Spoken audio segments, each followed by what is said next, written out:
Bom, continuando com a nossa temática, com os desafios do próximo governo, eu acho que nada mais está em voga do que a questão econômica, porque, bom, dados, a gente teve, acabou de ter a confirmação de 2 trimestres de crescimento negativo, que tecnicamente configuraria uma recessão. Um país que cresceu 7,5% com o governo Lula está enfrentando uma recessão técnica. Então, acho que isso é um dos primeiros pontos para a gente começar essa discussão, que é um dos desafios que o próximo governo, certamente, seja ele qual for, terá de enfrentar. Ninguém melhor para falar disso que os nossos convidados, professor Nakano, diretor da Escola de Economia aqui da Getúlio Vargas. Já esteve dos dois lados da questão, governo, sociedade civil. Quem conhece economia, quem é um pouquinho interessado por isso, dispensa apresentações e ele vai nos abrilhantar um pouco as suas ideias. E o doutor André, ele é redator da revista Exame. Acho que também, para quem gosta um pouquinho disso, se interessa um pouquinho por economia, é a principal referência que a gente tem de mídia sobre questões de economia, questões de política. Enfim, os dois estão mais do que gabaritados para nos apresentarem suas ideias. Então, eu peço, por favor, que o senhor, professor Nakano, inicie a nossa apresentação. É com grande satisfação que venho aqui debater com vocês, mas eu diria que eu não estou tão gabaritado para discutir a questão econômica no Brasil, como foi colocado aqui. É um quadro bastante confuso. Eu acho que ninguém ainda fez um diagnóstico correto. E, mais do que isso, eu acho que nós vivemos uma grande crise de pensamento.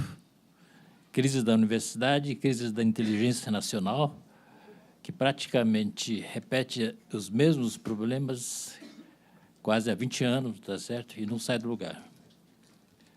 Eu, na verdade, tinha preparado algo para falar, mas só vou colocar as questões porque levaria horas para falar tudo. Eu começaria, em primeiro lugar, com aqueles desafios que são praticamente seculares.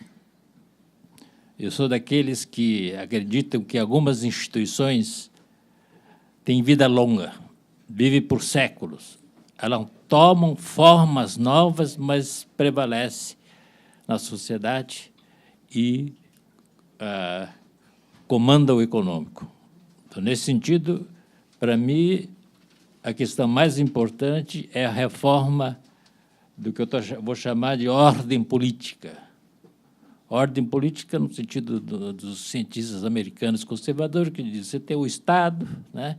Você tem o sistema de representação, democracia, se for sociedade moderna, e tem as instituições que são relevantes. Eu não acredito que o próximo governo mude qualquer coisa da ordem política no Brasil, nem que a terceira candidata, Marita, seja eleita, que se coloca como se fosse portadora, né, dessa nova ordem demandada pela sociedade brasileira. O segundo problema é o que eu chamo de nó górdio da economia brasileira. Sem desatar esse nó, não vamos continuar patinando na área econômica. E é uma questão muito discutida. Por que a taxa de juros é tão alta no Brasil? E também descobri que isso é um problema secular. Foi assim no século XIX. Outro dia eu estava pedindo para me escrever um artigo sobre os 60 anos da revista Conjuntura Econômica da Fundação Getúlio Vargas. No seu primeiro número aparece lá um artigo comparando a taxa do Brasil e no mundo, e mostrando que no Brasil está absurdamente mais elevada que no resto do mundo. Então, a economia brasileira, a sociedade brasileira, principalmente a sociedade brasileira, está viciada com juros altos. E não coloca isso como um problema. Isso contrasta brutalmente, por exemplo, com quem já viveu nos Estados Unidos, porque juros altos lá é palavrão. Toda a sociedade, os banqueiros, para começar, está certo, mobilizam-se para ter juros baixos, não juros altos. E sabe da importância dos juros baixos. Terceira grande questão é a taxa de câmbio apreciada. Também é uma tendência secular. Isso é persistente no Brasil há muito tempo. Em alguns períodos, nós conseguimos contornar, criando taxas de câmbio múltiplas, ou o governo subsidiando alguns setores, está certo? Mas a tendência permanente, principalmente agora, é de maior apreciação na taxa de câmbio. Isso por uma razão muito simples, que o Brasil, diferentemente, por exemplo, dos países asiáticos, privilegiou a abertura da conta de capital. Nós temos uma mentalidade colonial em que acreditamos que o fluxo de capital, entrada de capital, traz crescimento. Os asiáticos já pensam diferente. Vamos incrementar o comércio, integrar a economia internacional, principalmente integração às cadeias de valor que comandam a produção global hoje, né? Então, privilegia o comércio, privilegia a exportação. Daí a taxa de câmbio passa a ser um elemento-chave. E nós privilegiamos a atração de capital financeiro com juros altos. E acredita-se que deixa que o mercado resolve tudo, isso vira investimento, o que não é verdade. A taxa de investimento é das mais baixas do mundo. A quarta questão é retomar o crescimento. Como retomar o crescimento? Com essa política que acabei de mencionar, nós desindustriamos o país, não há como retomar o crescimento, a não ser que reindustrializemos o país. Segundo ponto fundamental, temos que elevar a taxa de investimento de hoje, algo como 16,5% do PIB, na média dos últimos anos não chega a 17%, para mais do que 25%. Só de investimento em infraestrutura. Estima-se que nós precisamos investir mais 7% do PIB por 30 anos para o Brasil ter uma infraestrutura competitiva. Similar ao que a Coreia tem, que a China tem, para ser competitiva. Então, nós precisamos investir mais do que 25%. Nós investimos menos do que 20% sistematicamente. Esse ano, devemos investir qualquer coisa com 16,5% do PIB.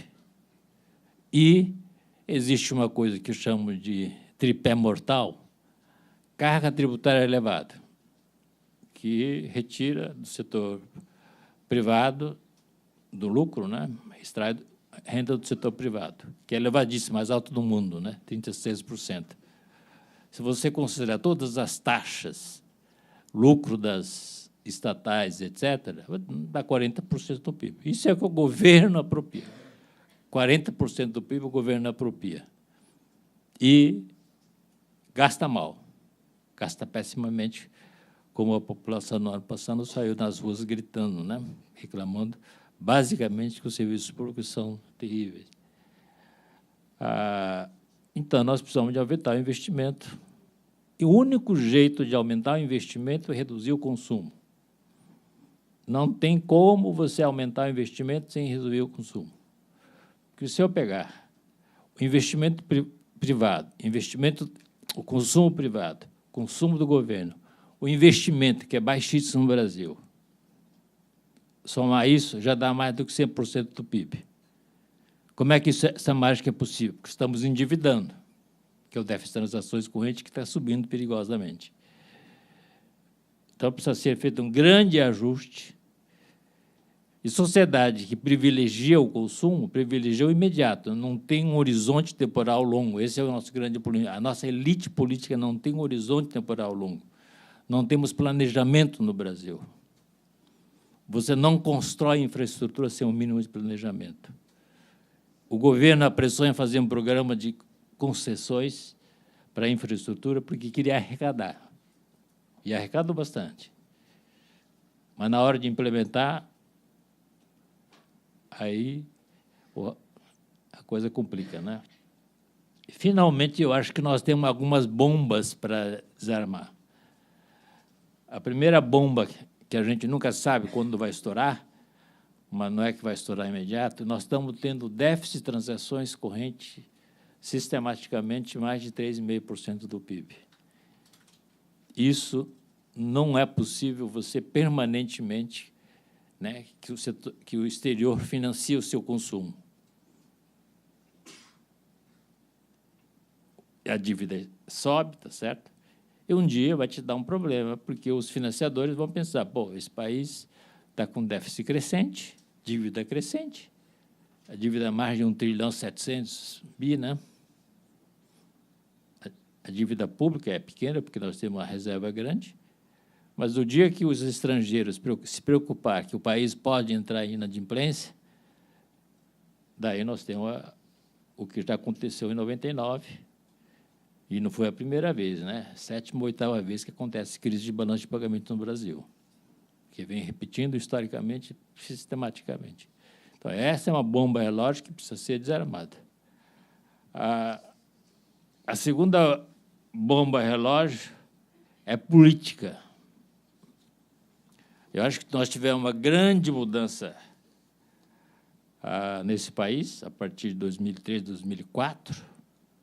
As mudanças demográficas aconteceram na década de 70, 80, amadureceram, né?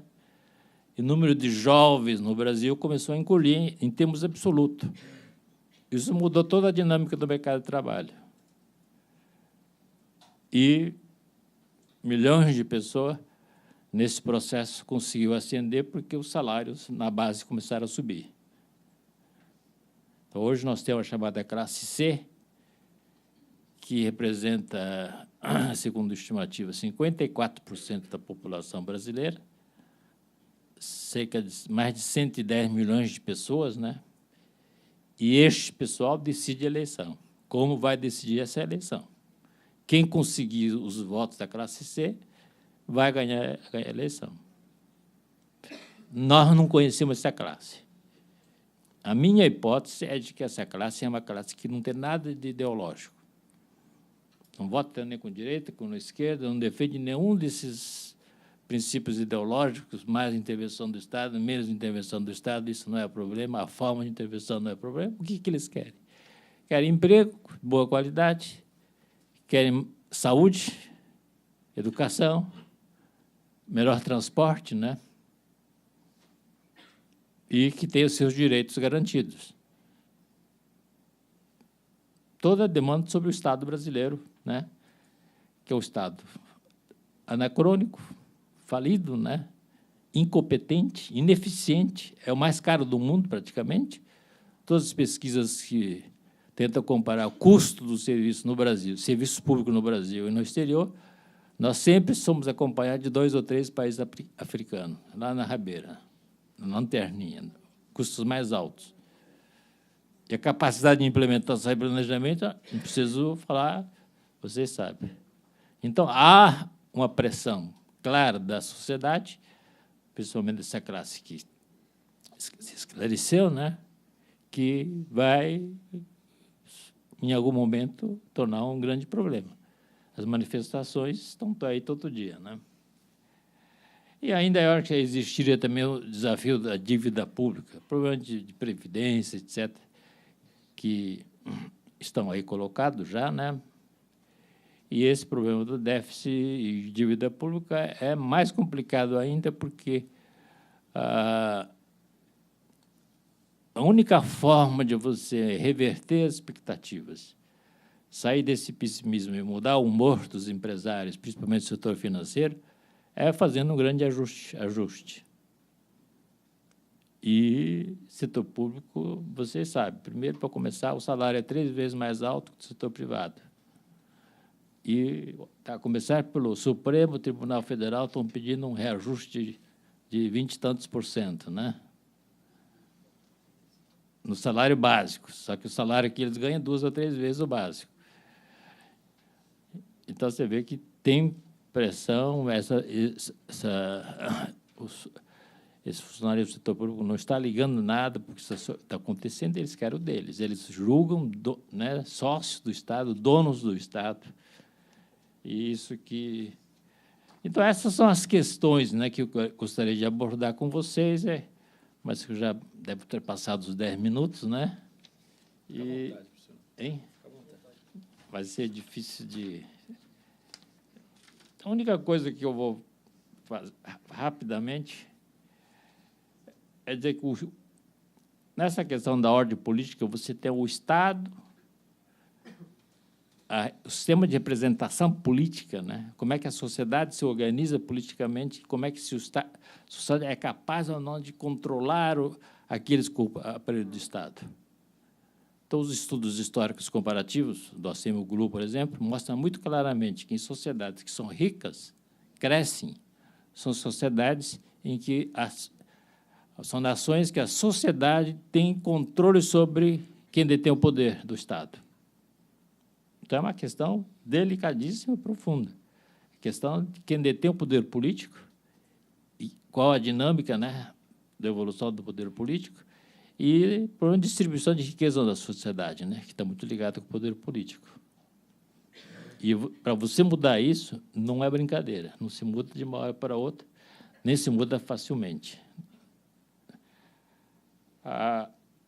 Do outro lado, o que eu diria também é que o pensamento político do brasileiro é anacrônico também. Você pega o pensamento da esquerda, o que a esquerda pensa?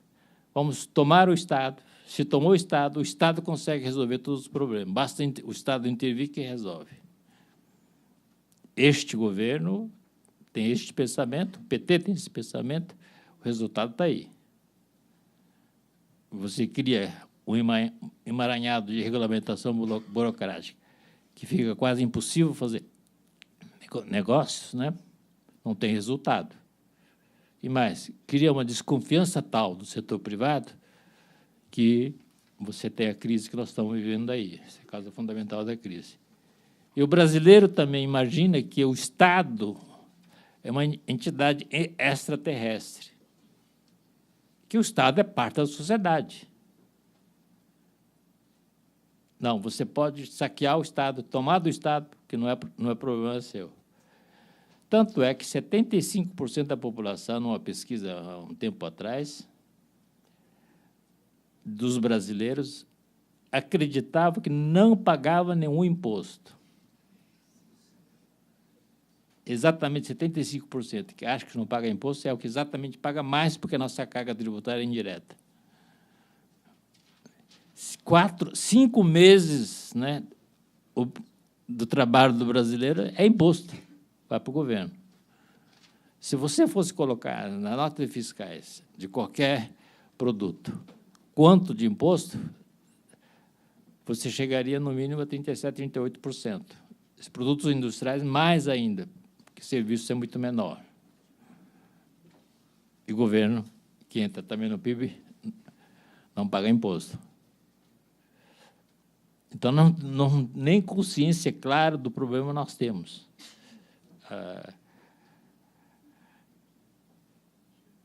Então, o que eu normalmente costumo dizer é o seguinte, é que num país como o Brasil, e não é privilégio do Brasil, a maior parte dos países da América Latina e países africanos tem o mesmo problema, o Estado colonial sobrevive sob nova forma.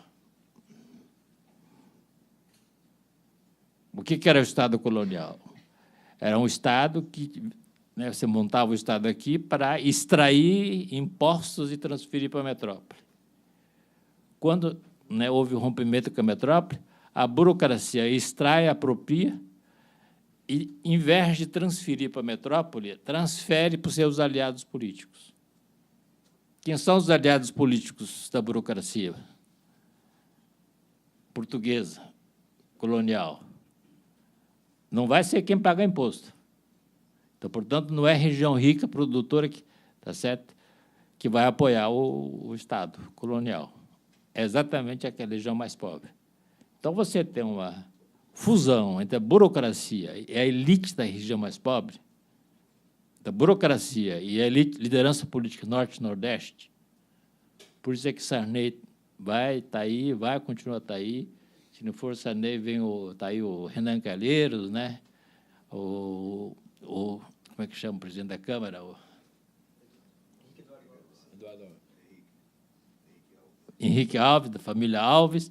Esses são os craques, estão aí e sempre vão estar por aí. Que é exatamente essa. E isso reflete na Constituição. O voto no Brasil, que nós não temos uma verdadeira democracia, o voto não é proporcional à população. Um paulista vale sei lá, 1/13 de um piauiense. Hoje, talvez nem isso. Se você comparar com a população do Acre, nós valemos muito menos ainda. Não é uma cabeça, um voto. Então, você imagina o que acontece no Congresso. Exatamente o Norte e Nordeste controla o Congresso. E essa política que nós temos. E o sistema político não representa, portanto, a sociedade, tá certo? Nem as classes emergentes, nem as demandas emergentes. Você tem um descolamento entre uma coisa e outra, né?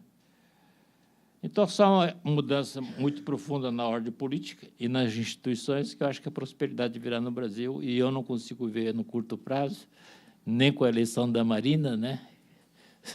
Se ela representa algo que está rejeitando os 20 anos de governo do PSDB e do PT, a política desse período, né?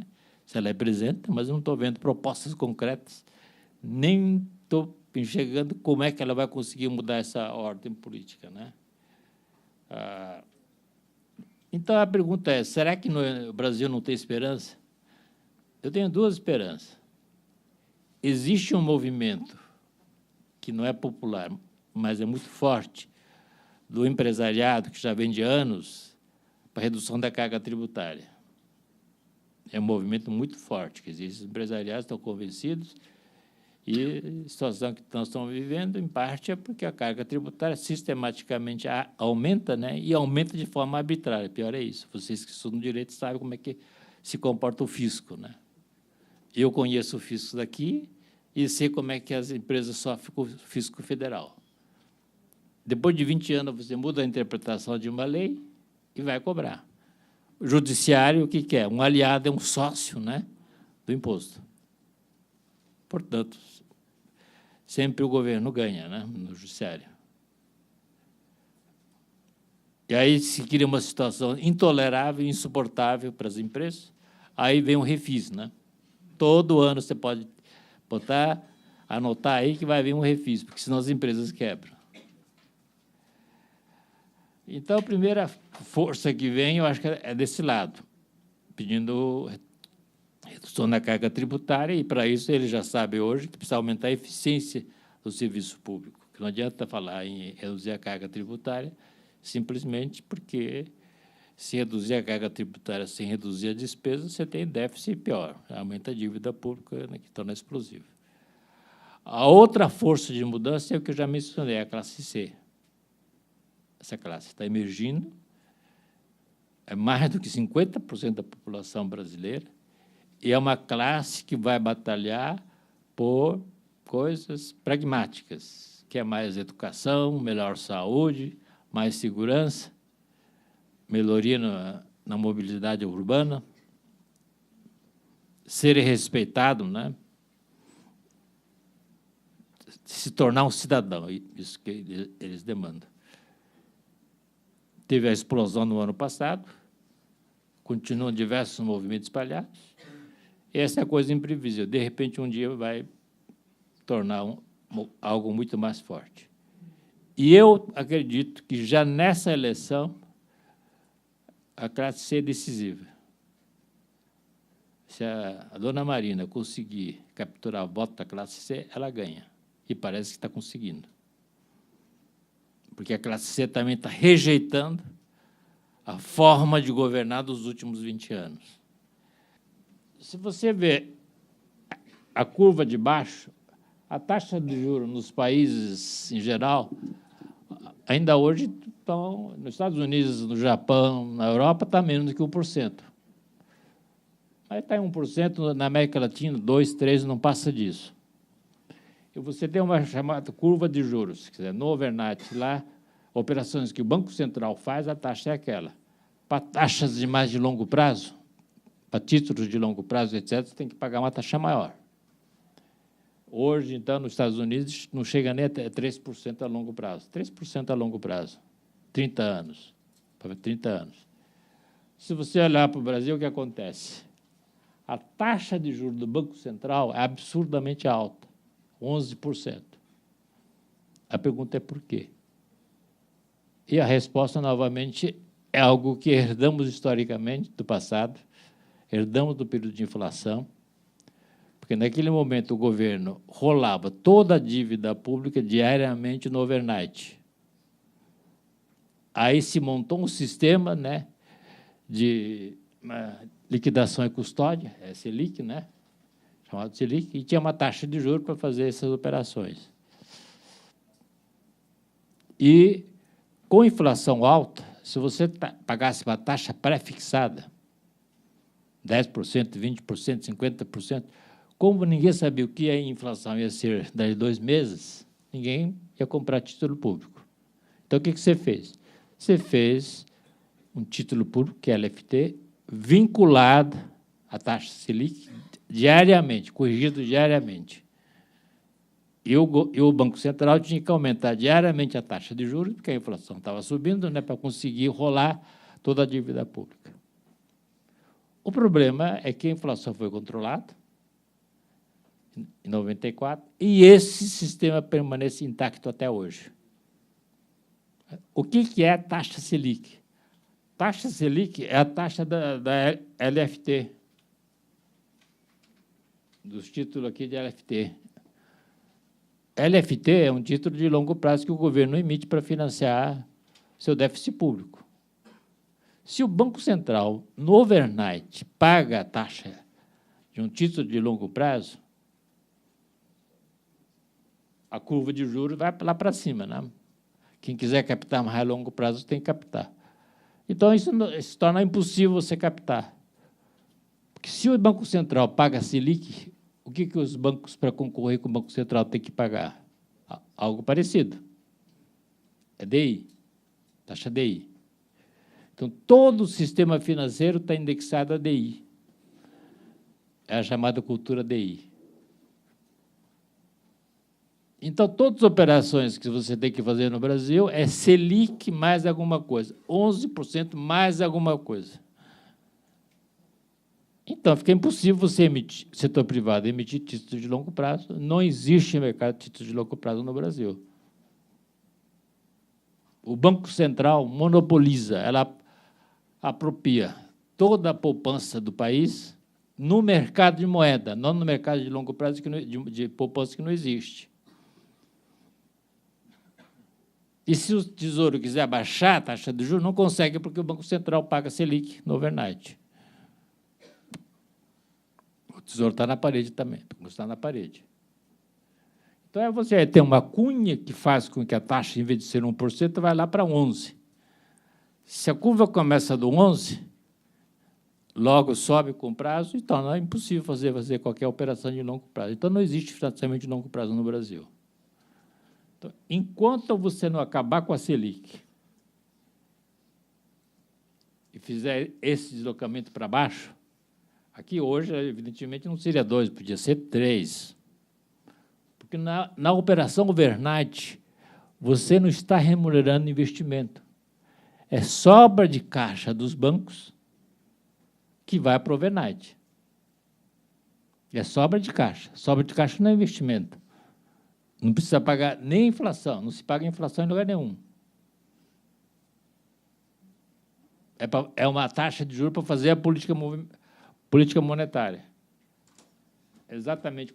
Se o Banco Central eleva a taxa de juros, você vai elevar essa ponta aqui para cima, a curva fica mais flat, né?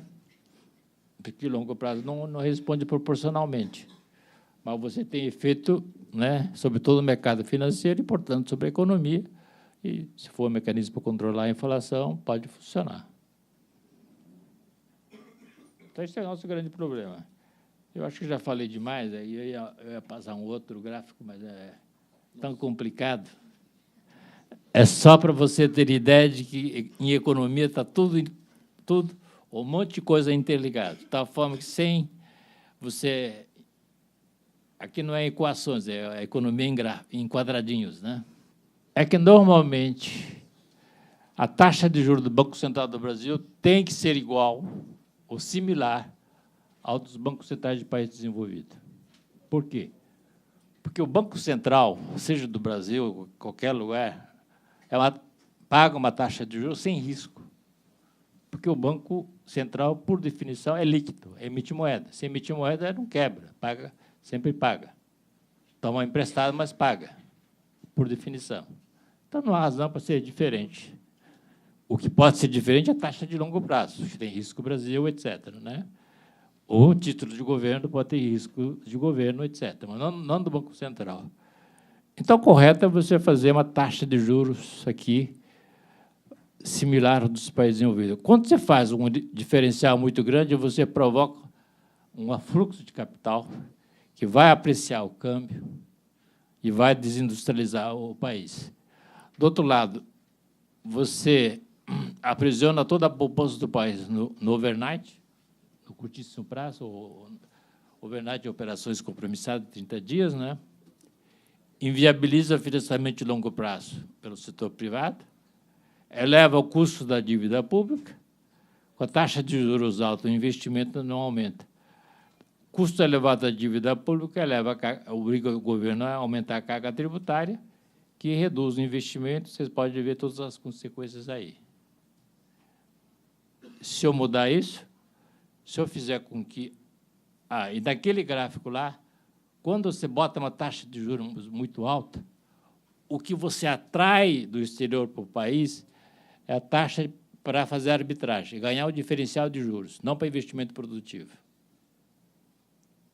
Se os juros é alto, o retorno produtivo é baixo. Então, o capital que vem para cá é mais para especulação e não para investimento produtivo. Ou as empresas trazem recursos para cá e criam seus bancos para fazer operações de empréstimo, que os juros é alto e ganhamos dinheiro.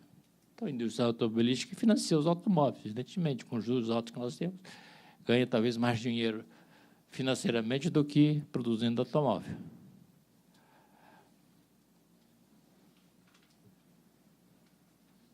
Se você equipara a taxa de juros, você equilibra a conta de capital. Se os juros aqui é similar lá fora, não há razão para ter essa enxurrada em entrada de recursos, nem saída súbita do fluxo de capital. Se os juros é baixo, o retorno sobre investimento produtivo é elevado, provavelmente pode entrar recursos de fora para investimento produtivo, não para especulação, porque você não tem nenhum ganho com a arbitragem, diferencial de juros. Isso você vai viabilizar desenvolvimento de mercado de capital de longo prazo, vai reduzir a taxa de juros, vai levar o investimento, vai reduzir o custo da dívida pública, né? A carga tributária pode ser reduzida. Se você tem menos gasto aqui com juros, você pode fazer investimento mais em infraestrutura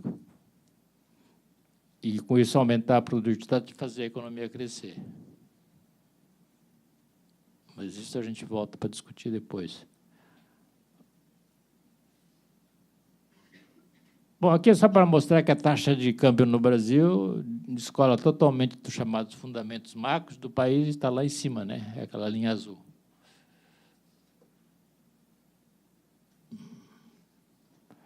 Isso aqui é o comportamento da economia brasileira. Inicia a recuperação, dali vem crise. Inicia, tem crise, assim por diante. Nós tivemos um período aqui, tivemos uma alta taxa de crescimento, que foi o período do Lula. Isso graças ao aumento de preços de commodities, da explosão, né, das exportações de commodities para a China, né, que ajudou muito o Brasil. E ganhamos uma espécie de uma loteria, né? Nos últimos anos, aqui tem essa inversão, nós estamos aqui estagnados, né? Essa é a taxa de 12 meses.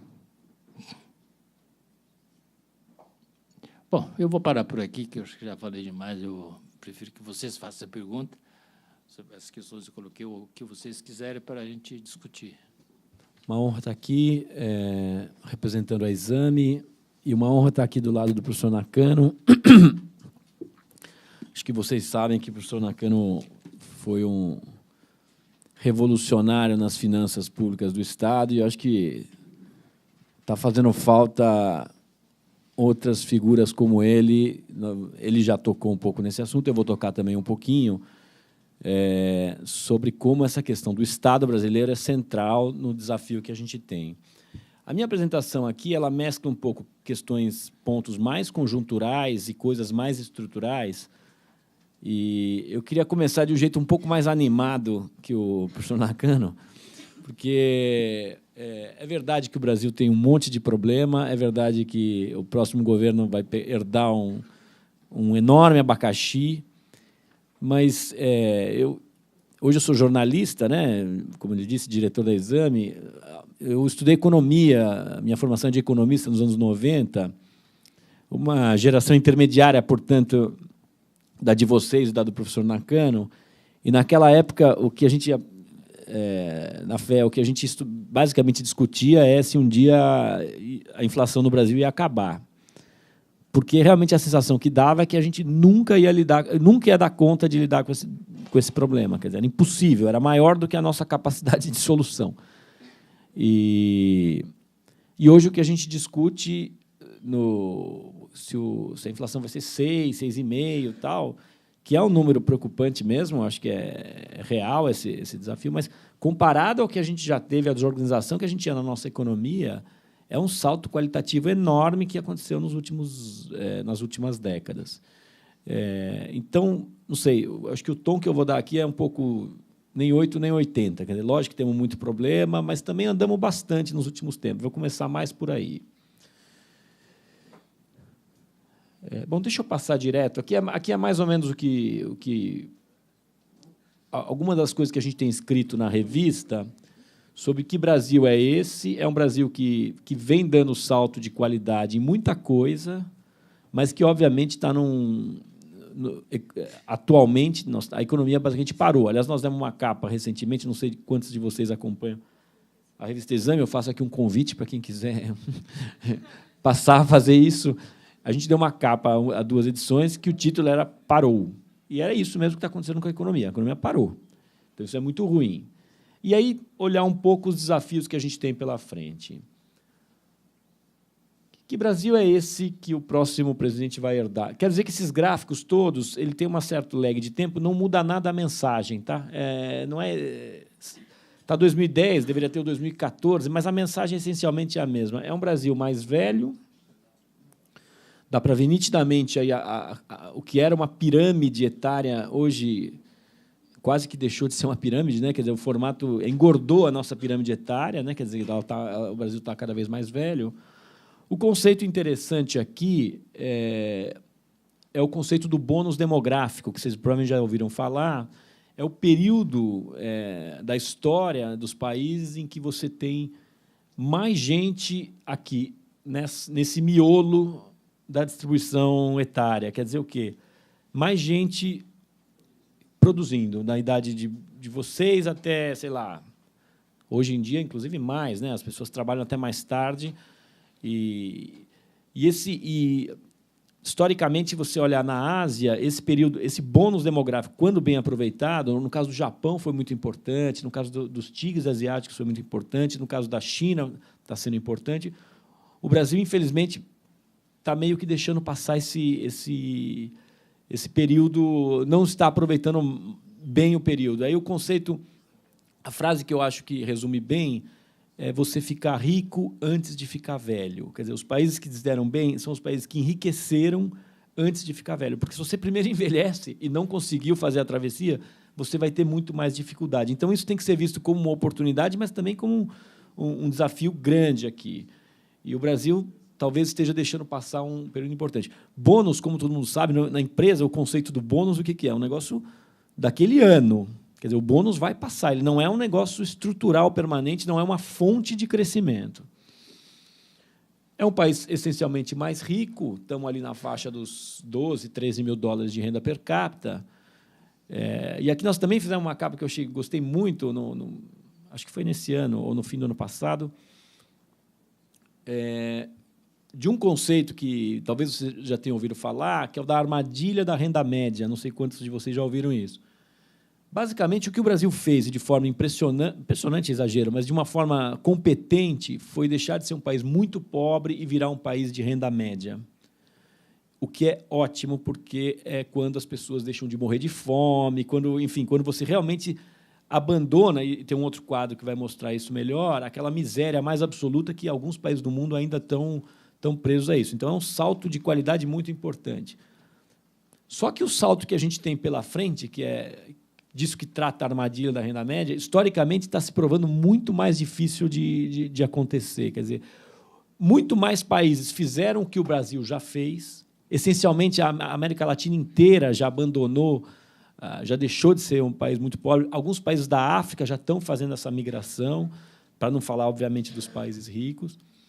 Agora, o que tem acontecido é que a maioria desses países que chegam aqui meio que param por aqui, não conseguem dar o passo à frente. Então, nas últimas décadas, as histórias de sucesso, a gente, em jornalismo, gosta muito de procurar histórias novas, e, infelizmente, a gente tem que voltar para as mesmas de sempre. Quer dizer, foi o Japão, há um tempo atrás, né, uma história mais antiga, e depois você vai falar é a Coreia, são os tigres asiáticos, não tem muitos outros exemplos de países que conseguiram sair daqui e dar o salto além. Porque o desafio se torna muito mais complexo mesmo. Quer dizer, você dá esse primeiro salto, relativamente, não é que seja fácil, porque muita gente não consegue, mas é relativamente mais fácil do que o desafio que a gente tem daqui para frente, que envolve educação, envolve inovação, envolve uma série de coisas que são muito mais conquistas muito mais difíceis, de certa forma. Então, aqui, assim como outro quadro, embute uma boa e uma má notícia. Uma boa notícia é olhar o que a gente já conseguiu e um certo olhar, uma certa atenção para ver o que ainda falta fazer. Peguei aqui o IDH, que mostra que é um país essencialmente mais desenvolvido, e note que o IDH é uma combinação de 3 indicadores. Note que o da educação fica sistematicamente abaixo dos outros, também não deve surpreender ninguém, né, que o nosso atraso na educação, que pese essa melhora que houve, a gente continua ainda com um problema grave aqui, mas, de certa forma, a curva é uma curva ascendente. E é um país também menos desigual. Aqui o dado está em 2009, mas o professor Nakano já levantou que hoje mais da metade da população é classe C. Ele falou 54, ali estava coerente com esse número que está aqui. Então, você vê que a classe A e B cresce, a classe C cresce muito, e as classes mais baixas elas estão diminuindo, e, essencialmente, a classe E desaparecendo é um certo exagero, mas você vê que ela é metade do que ela já foi. Esse número hoje provavelmente é menor ainda. Quer dizer, temos ainda um desafio grande aqui de miséria, mas esse é uma área em que o Brasil tem andado bem, desenvolvido bons programas. Quer dizer, é um país que está realmente menos desigual e menos pobre também. Que desigualdade e pobreza, às vezes, a gente confunde, mas não são a mesma coisa, né? Pobreza é uma coisa absoluta, desigualdade é uma medida relativa. Aqui é uma medida absoluta de pobreza. Você vê que tem uma diminuição bem grande do número de pobres, um salto importante aqui no plano real, de mais ou menos 6 pontos, e depois um salto mais, de uns 9, por aí, do governo Lula e toda a ascensão social que teve. Então, se pegar... Epa, fiz besteira. Se pegar daqui para cá, você vê que é um avanço muito importante. Então, isso são as coisas boas que aconteceram aí nas últimas 2 décadas. E, obviamente, aí olhando mais para a conjuntura, nós estamos crescendo muito pouco, a economia parou. Esses quadros eu peguei da revista mesmo, então eles estão um pouco... isso já faz algo, sei lá, deve ter sido o ano passado que eu peguei isso. Então, de novo, não tomo o número, mas não muda nada a história que está dito aqui. Você vê que a nossa inflação, ela embora esse número, na verdade, hoje é maior, né, mais de 6%, ela é bem mais alta do que de outros países emergentes. Como disse o professor Nakano, a taxa de investimentos é muito mais baixa. Na verdade, o dado recente é de 16%, quer dizer, ainda abaixo desse número de 18%. Então, é um país que tem uma taxa de inflação mais alta, uma taxa de investimento mais baixa e, obviamente, aquém da nossa necessidade. Tem um ranking Doing Business, talvez você já tenha ouvido falar, que é Fazendo Negócios, né? Quer dizer, que a qualidade do ambiente de negócio brasileiro é muito ruim. Quer dizer, é muito difícil fazer um negócio no Brasil, é muito difícil ser empreendedor, e a gente não está melhorando. Então, é um ambiente pior do que o dos outros emergentes. Como também disse o professor Nakano, uma carga tributária muito maior. Aqui está 34, na verdade, esse número provavelmente é maior do que isso. Então, um país de um Estado muito grande, muito caro. E na verdade, esse número do tamanho ele não capta também a dificuldade, que é uma mistura dessas duas coisas. O nosso sistema tributário é muito complexo, então as empresas também reclamam muito que não é só que pagam muito imposto, mas que é um martírio estar em dia com o fisco no Brasil. E aí, dado tudo isso, não surpreende que a gente tenha uma taxa de crescimento muito mais baixa. Esse número também está superestimado, quer dizer que tudo piorou. Tudo que está aqui é isso, mas pior hoje, né? Quer dizer, hoje as projeções de crescimento do PIB estão em 0,5%, basicamente. O foco de hoje está algo como 0,5% do PIB para esse ano, comparado com taxas muito maiores lá fora. Então, esse é um panorama da nossa conjuntura, e é um panorama certamente preocupante. Acho que também já está virando consenso a percepção de que nós temos um problema grave de produtividade. A nossa produtividade, basicamente, está estagnada. Notar que ela já teve períodos de crescimento alto e, basicamente, nos últimos 30 anos, 35 anos, ela está estagnada. Os economistas gostam de pensar o crescimento como o acúmulo de capital, de trabalho, eventualmente trabalho intelectual também, né? o capital humano, né? Como se diz, e como você combina tudo isso. Quer dizer, você pode colocar mais capital, você pode colocar mais trabalho, o bônus demográfico é colocar mais gente, e você pode ter uma maior eficiência na combinação dessas coisas, que é a tal produtividade total dos fatores, né? Quer dizer, a forma como você combina. O Brasil vai mal nas três coisas, essencialmente. A gente agrega, a gente investe pouco, a gente, principalmente no quesito educação, a gente vai mal no lado também do trabalhador, embora aqui não tanto, e, aparentemente, a gente combina muito mal. Nossa economia é muito pouco produtiva no sentido de combinar capital e trabalho, e, por isso, que a gente também cresce pouco. Esse quadro, de certa forma, captura isso. Se for olhar para frente um pouco, os desafios que a gente tem, e que eu concordo com o professor que está muito na ordem do dia, né, nesse último ano, não tem quem não tenha percebido que esses temas históricos, os desafios históricos brasileiros entraram na ordem política, inclusive. A gente conversa com políticos, eles estão muito apreensivos com essa demanda que vem da sociedade. Aí eu peguei aqui 3 áreas que eu acho que resume um pouco o desafio que tem no Estado brasileiro, como disse o professor Nakano também, repetindo um pouco. Aqui a carga tributária, como proporção do PIB, notar que o Brasil é um bicho estranho ao longo dessa curva aqui. Tem uma curva aqui em que você coloca os países de acordo com o PIB per capita e a carga tributária. Então, existe um certo desenho da curva que, à medida que os países vão enriquecendo, a carga vai aumentando, porque as demandas sobre o Estado vão aumentando. É até lógico que seja assim, e, claro, cada país vai ser do jeito que acha que tem que ser e do jeito que a sociedade demanda. Você vê, os Estados Unidos é rico e tem provavelmente uma carga menor do que sugeriria a curva, já a Suécia tem uma carga talvez maior. Isso é o acordo social que cada país chegou, são as demandas da população. O Brasil é um bicho estranho, porque ele é muito mais pobre e tem uma carga tributária muito semelhante à de países bem à nossa frente. Isso poderia ser, não necessariamente está errado, né? Não dá para você dizer que isso aí está errado. Poderia ser um acordo nosso que nós queremos um Estado desse jeito. Só que aí, a hora que você vai ver o retorno desse gasto, dessa opção, ele é muito baixo, voltando aqui ao problema da produtividade. Aí eu peguei alguns números, talvez esteja ruim de ver aí, eu vou só ler um ou outro. Nós aplicamos 9% do PIB em saúde, é mais do que a Suíça, que aplica 7%, mas temos 1,7 médico para 1.000 habitantes, a Suíça tem 4%. São exemplos aqui que eu peguei, quer dizer, para dizer, como disse o professor, que se fosse pegar uma coisa, isso aqui é muito de linguagem de jornalista, mas se for pegar os rankings sérios, vai mostrar o que o professor falou. A gente está na rabeira de qualquer indicador de retorno para o investimento do Estado. A gente está lá junto com 1 ou 2 países africanos.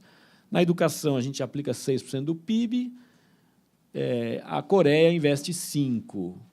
Só que, num ranking de qualidade de 40 países, a gente está em 39º, a Coreia está em 2º.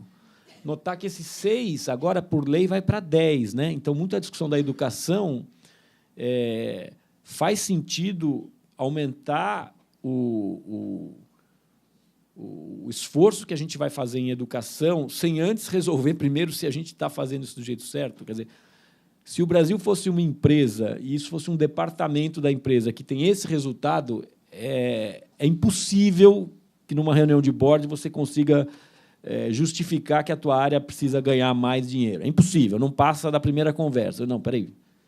Aliás, você está fora, né? Vamos pôr alguém no seu lugar que vai responder. Mas é isso que a gente está fazendo, né? Então, e segurança também é parecida. A história aqui é muito parecida, quer dizer, investimos pouco. Provavelmente segurança é um desses 3, é o único que claramente a gente deveria, talvez, realmente colocar mais dinheiro. A gente tem um investimento que é baixo, mas vale o mesmo argumento. Quer dizer, mesmo com o esforço que a gente faz, o que a gente tem de retorno é muito ruim. Olhando um pouco para frente, em algumas das coisas que a gente tem, aquelas são coisas muito grandes, né? Vamos olhar um pouco alguns outros setores, algumas outras coisas que a gente precisa fazer para garantir uma base de um crescimento mais forte, né? Para tentar retomar um pouco o crescimento. Infraestrutura, o professor Nakano também já citou esse dado, eu acho esse número bem impressionante. Quantos por cento do PIB? Nosso esforço em investimento em infraestrutura é baixíssimo, é muito baixo, 2%. A China é quase 14%. Quer dizer, talvez a China invista demais. Tem muito exemplo lá de cidades que vai lá, faz, não tem ninguém morando, estrada que não tem ninguém passando, tal. O problema deles é esse. O nosso certamente é o oposto, né? A gente tem um problema gravíssimo de uma mão de uma infraestrutura que está ficando completamente incompatível com o nosso país e completamente incompatível com as demandas de uma sociedade que está se sofisticando. Então, como aumentar isso aí certamente é uma questão central. A gente está perdendo muito tempo para tentar achar essa solução.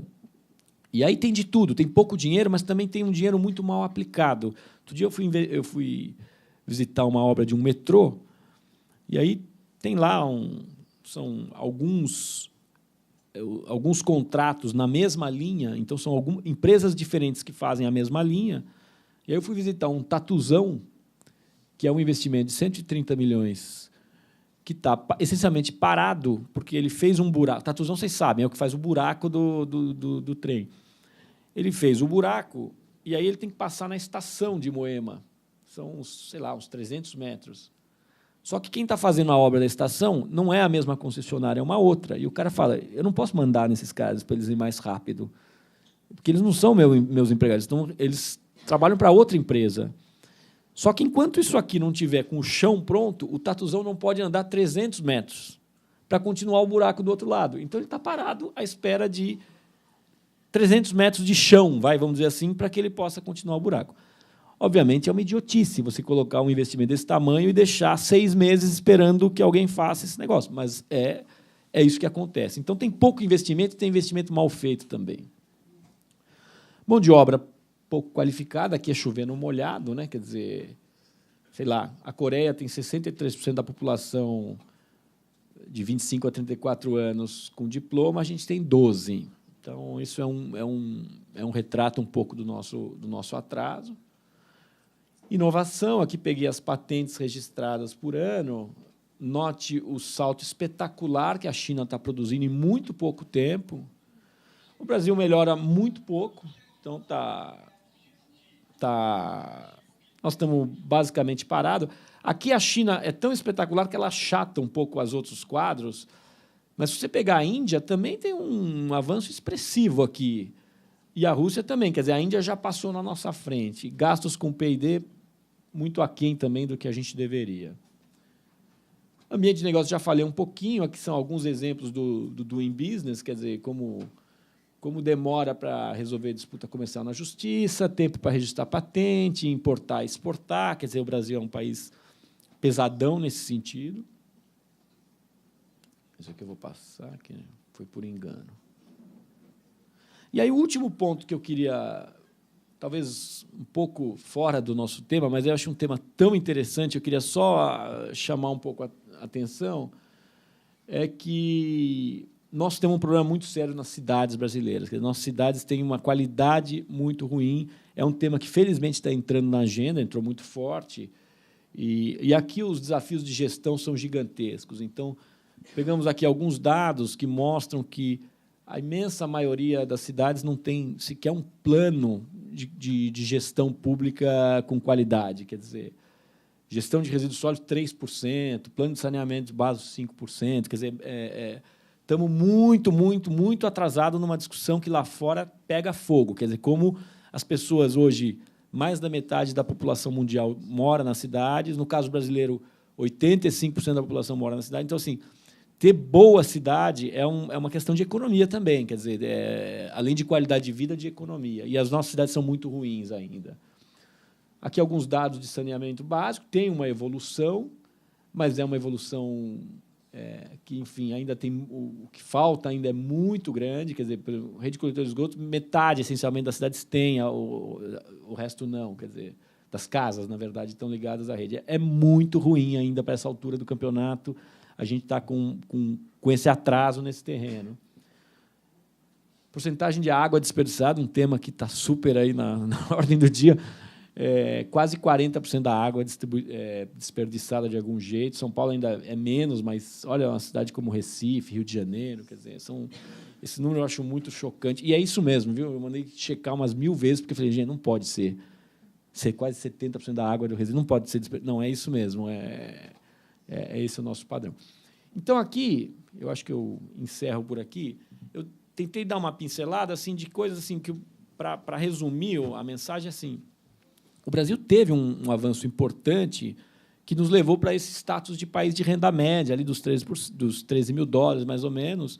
Agora, o desafio que tem pela frente, que o próximo presidente vai enfrentar, ele é muito grande. E aí eu tentei dividir, talvez não tenha ficado tão claro, os desafios são de duas ordens. Uma ordem mais conjuntural é como lidar com essa economia que parou.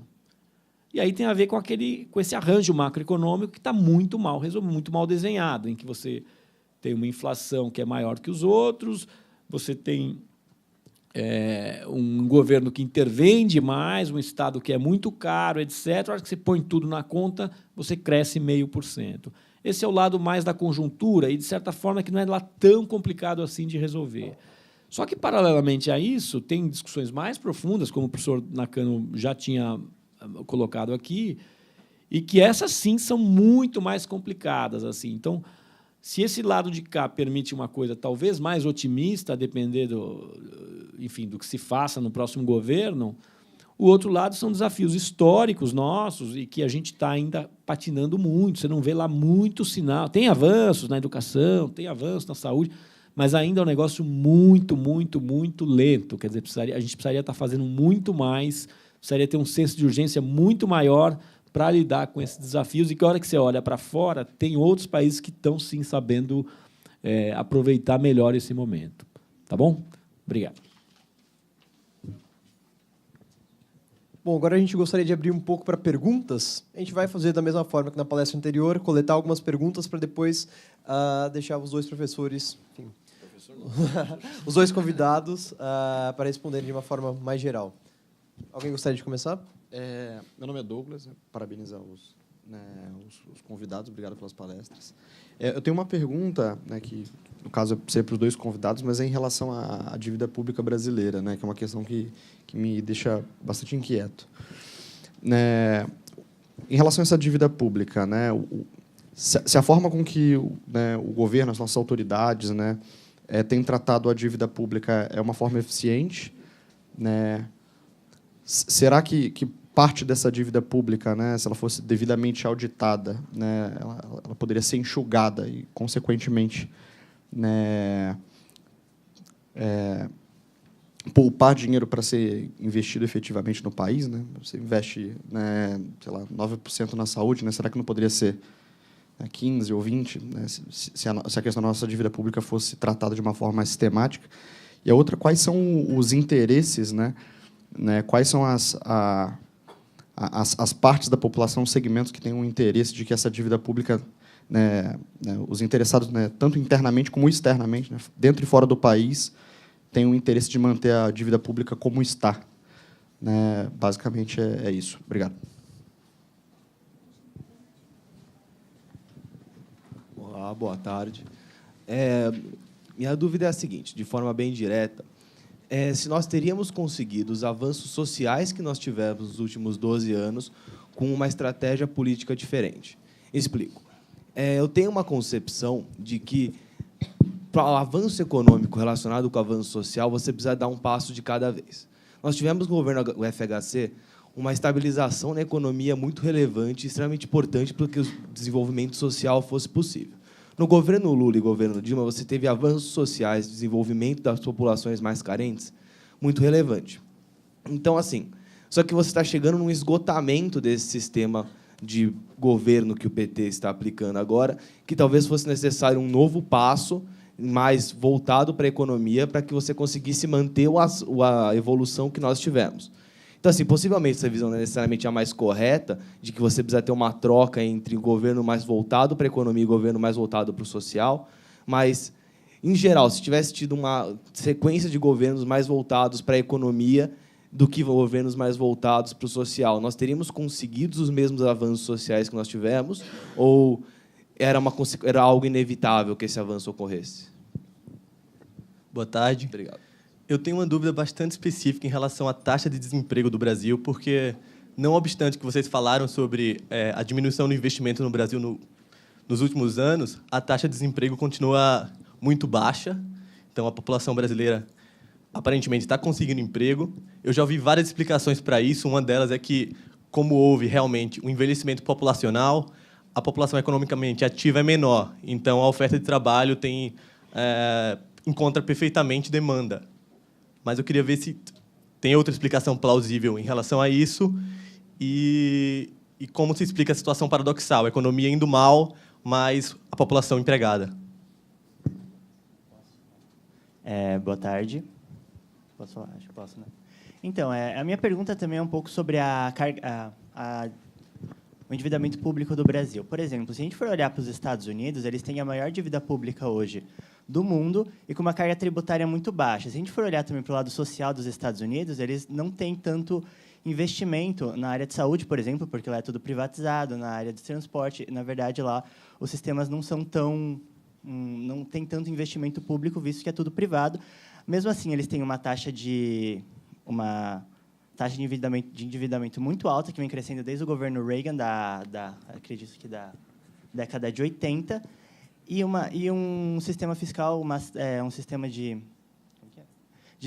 um sistema tributário bem baixo. Então, eu queria saber, os Estados Unidos, eles não conseguem manejar dessa forma e a economia deles também não vai muito bem. Como que é uma forma do Brasil tentar se espelhar em outros modelos para conseguir retomar o crescimento? Certo, a gente vai só fazer também uma pergunta para a consideração dos convidados. Se fala muito, em quase todas as campanhas dos principais candidatos à presidência, se fala muito em autonomia do Banco Central. E aí, muito do que o professor Nakano falou foi sobre essa forma de como o Tesouro está na parede também, que ele não consegue tomar autonomamente suas decisões ou de forma mais eficiente, porque ele, enfim, depende das resoluções do Banco Central ou da Fazenda. Tem essa conversa com vários ruídos entre os próprios órgãos que tomam conta da nossa economia, por dizer assim. Então, eu gostaria que vocês fizessem uma consideração também sobre isso, sobre como essa autonomia do Banco Central pode ajudar, o que ela muda, o que ela não muda, quais os perigos, quais as vantagens dela. Em relação à política fiscal, à carga tributária, vocês acham que o reflexo mais positivo na economia seria voltado mais para um governo do PT ou do PSDB? Você quer dizer se um governo do PT ou do PSDB seria mais propenso a diminuir a carga? É isso ou não? Não é essa a pergunta? Não, que nós estávamos conversando aqui sobre qual reflexo de política tributária dos dois governos teria um resultado mais positivo para a economia brasileira nos próximos 10 anos, colocando como uma meta baixa. Então, a pergunta era mais voltada no sentido de se as propostas de redução da carga tributária, principalmente pelo governo da Marina e governo do Aécio, que eles têm como proposta, ou as propostas do governo do PT, que é de uma estabilização na carga tributária, qual das duas teria um reflexo mais positivo, contando que fossem bem aplicadas, independente do qual dos dois? Olha, você vai ficar espantado, mas no estado de São Paulo a gente fez alguns estudos, uma espécie de auditoria. Quando chegamos lá, tinha coisa de 10 bilhões de dólares de precatório. E esse número subia todo dia. Todo dia, refazia uma estimativa, nova estimativa é mais e tal. Aí a Procuradoria-Geral do Estado tomou algumas medidas e nós conseguimos revisão de um caso já julgado no Supremo. Se a gente aplicasse o mesmo critério, esse era um caso escandaloso, que a empresa, até o nome era uma acusação, Companhia Pirambeiras, era uma verdadeira pirambeira, né, de uma desapropriação indireta, que o proprietário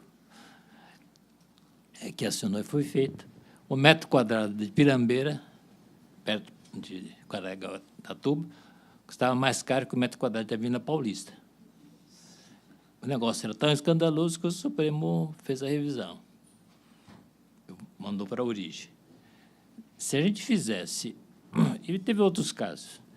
Se fizesse uma revisão, tirando na média, né, uma revisão de todos os precatórios, o valor dos precatórios cairia em 78%, sem levar em consideração que se pagava uma taxa de juros de 18% real, que se imagina o que acontece com dívida com taxa de 18%. Então, se você for mexer... Aí eu fiz um outro programa no Estado em que a gente passou a utilizar a dívida das empreiteiras para valer moeda para a privatização. Então, o que nós fizemos? Falei, tudo bem, toda dívida para valer moeda na privatização precisa de passar por uma revisão.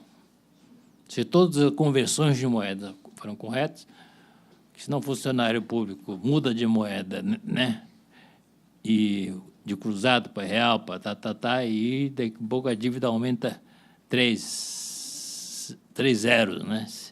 Porque não fazem as conversões de moeda.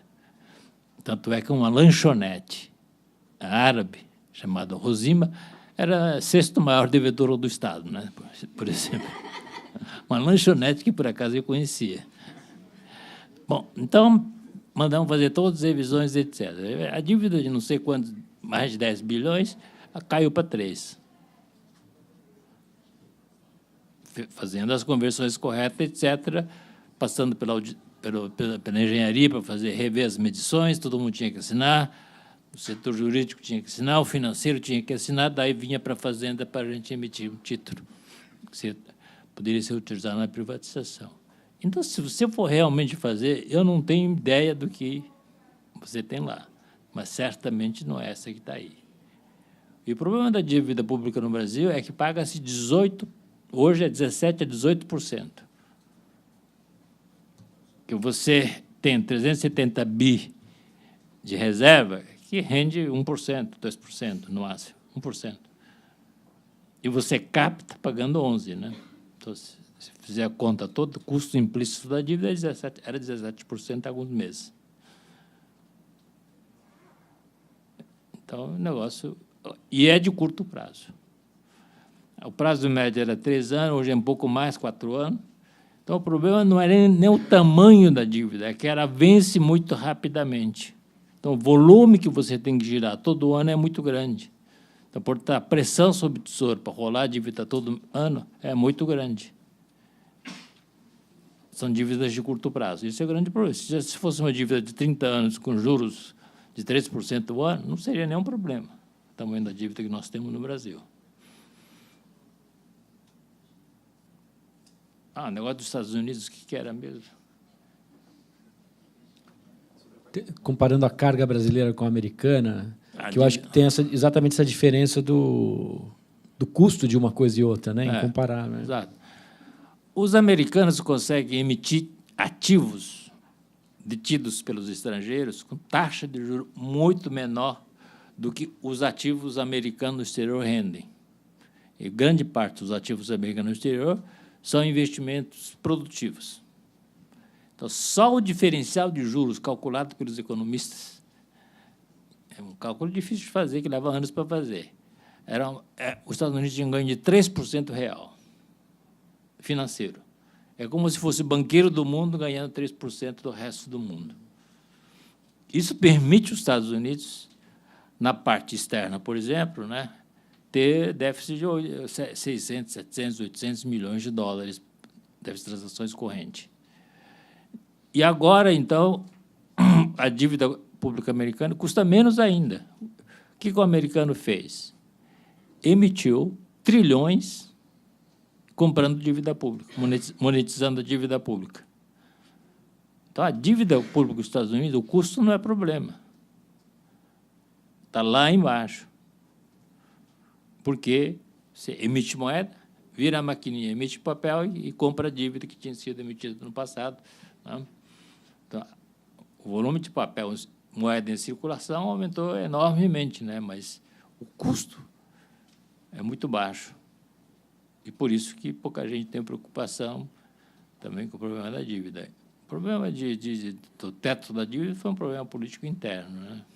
Na maioria dos países, você tem um polo político que é um pouco mais pró-eficiência e um polo político que é um pouco mais pró-equidade, e, de certa forma, o pêndulo vai um pouco girando de um... Sei lá, a hora que a coisa na Inglaterra está virando um negócio totalmente improdutivo, uma loucura, vem a Thatcher, ele joga o pêndulo para o outro lado, a hora que você acha que você exagerou para o outro lado, os trabalhistas ganham. Então, essa é uma tensão inerente. Dito isso, eu concordo que o governo do Fernando Henrique foi um pré-requisito para o que veio depois, porque você, sem resolver o problema da inflação, você não ia a lugar nenhum. Isso aí, eu acho que ninguém discutiria esse ponto.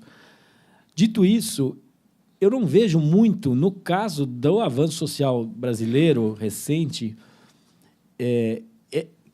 esse trade-off entre economia e distribuição de renda.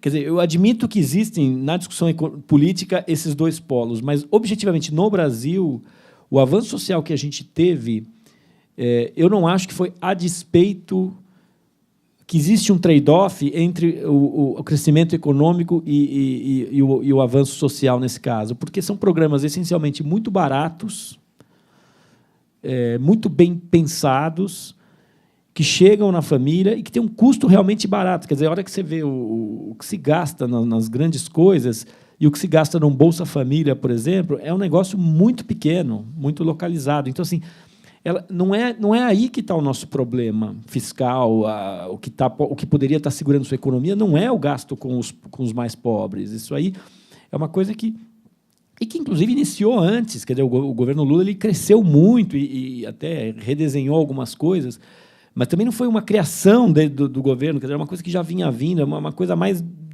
eu acho que hoje, da agenda brasileira mesmo. Então, eu não concordo muito nesse ponto com essa de economia, que você precisa... Agora você precisa de alguém que vai pensar na economia e esquecer os pobres, depois vai pensar alguém nos pobres, porque acho que essas duas coisas, no fundo, no Brasil, dá para caminhar junto. E é melhor que caminhem junto. Quer dizer, também não é coincidência que, no auge do governo Lula, quando a economia estava crescendo muito, que você também tinha um avanço social muito evidente, porque as pessoas estavam ganhando mais, a base da pirâmide estava ganhando mais, essencialmente é isso. E não é só pelos programas sociais, é porque os salários mesmo estavam crescendo. Então, eu acho que consertar a nossa macroeconomia não tem nada a ver com a discussão social, ela vai ter que caminhar ao lado. Agora, para consertar a nossa economia, você vai ter um custo... Quer dizer, nós não vamos sair crescendo imediatamente, você vai ter que pagar algum preço por mais algum tempo, eu acho. Então, e isso pode, sim, tirar um pouco essa vitalidade do mercado de trabalho, mas que já está acontecendo, na verdade. E aí eu ligo para outra questão, outra pergunta que foi feita sobre taxa de desemprego. Eu acho que a explicação hoje essas coisas têm um lag temporal, quer dizer, não é imediato. O emprego realmente é o último elo da cadeia. Eu não tenho dúvida nenhuma, porque eu falo realmente com muita gente do mundo das empresas, de que a alta no desemprego já está contratado. Quer dizer, se continuar nessa toada, é virtualmente impossível que você continue com uma taxa de desemprego tão baixa. Na verdade, o que já está acontecendo é que a qualidade dos empregos está caindo muito. Quer dizer, os empregos gerados hoje são muito piores do que os que eram gerados há alguns anos atrás, com uma remuneração mais baixa. Então, no Brasil, você tem aí uma coisa que, assim, como é caro contratar, isso tem uma questão nos dois lados do ciclo. Quer dizer, você retarda a sua contratação no início de um ciclo positivo, pelo menos a contratação formal, mas também você retarda a demissão no fim do ciclo positivo. Quer dizer, você quer realmente ter certeza que você vai ter que encolher a sua força de trabalho antes de tomar essa decisão, porque ela é cara. E vale dos dois lados. Quer dizer, então é bom ou é ruim? Quer dizer, um cara mais liberal vai dizer, é melhor você ter um custo de trabalho mais baixo para que você gere emprego imediatamente. Mas é verdade que, no outro lado, essas pessoas estão mais defendidas por um tempo um pouco maior. Quer dizer, se a gente estivesse nos Estados Unidos, provavelmente a taxa de desemprego já teria subido. Agora já está acontecendo já estamos gerando muito menos emprego e os empregos gerados estão ruins. Então, se continuar nessa toada, é o último elo que vai chegar, inevitavelmente vai chegar. Aí, rapidamente, sobre o que ela falou da política tributária, eu não consigo ver, pelo que foi mostrado, uma diferença lá muito grande entre o PT e o PSDB nesse quesito. Quer dizer, o Estado grande não é obra do Lula, é uma coisa que vem vindo há muito tempo. Olhando a campanha eleitoral, infelizmente, ela serve muito pouco para esclarecer, né? Quer dizer, é um teatro em que você tem que falar algumas coisas, porque se você não falar nada, você não é eleito, mas também você não pode falar muitas coisas, porque senão você vai sofrer um monte de porrada de quem não gosta daquilo. Então, e é um pouco assim no mundo inteiro. Acho que a nossa qualidade do debate é pior do que em outros lugares mais avançados, mas também não é grande coisa lá, assim, entendeu? Então, do que eu consigo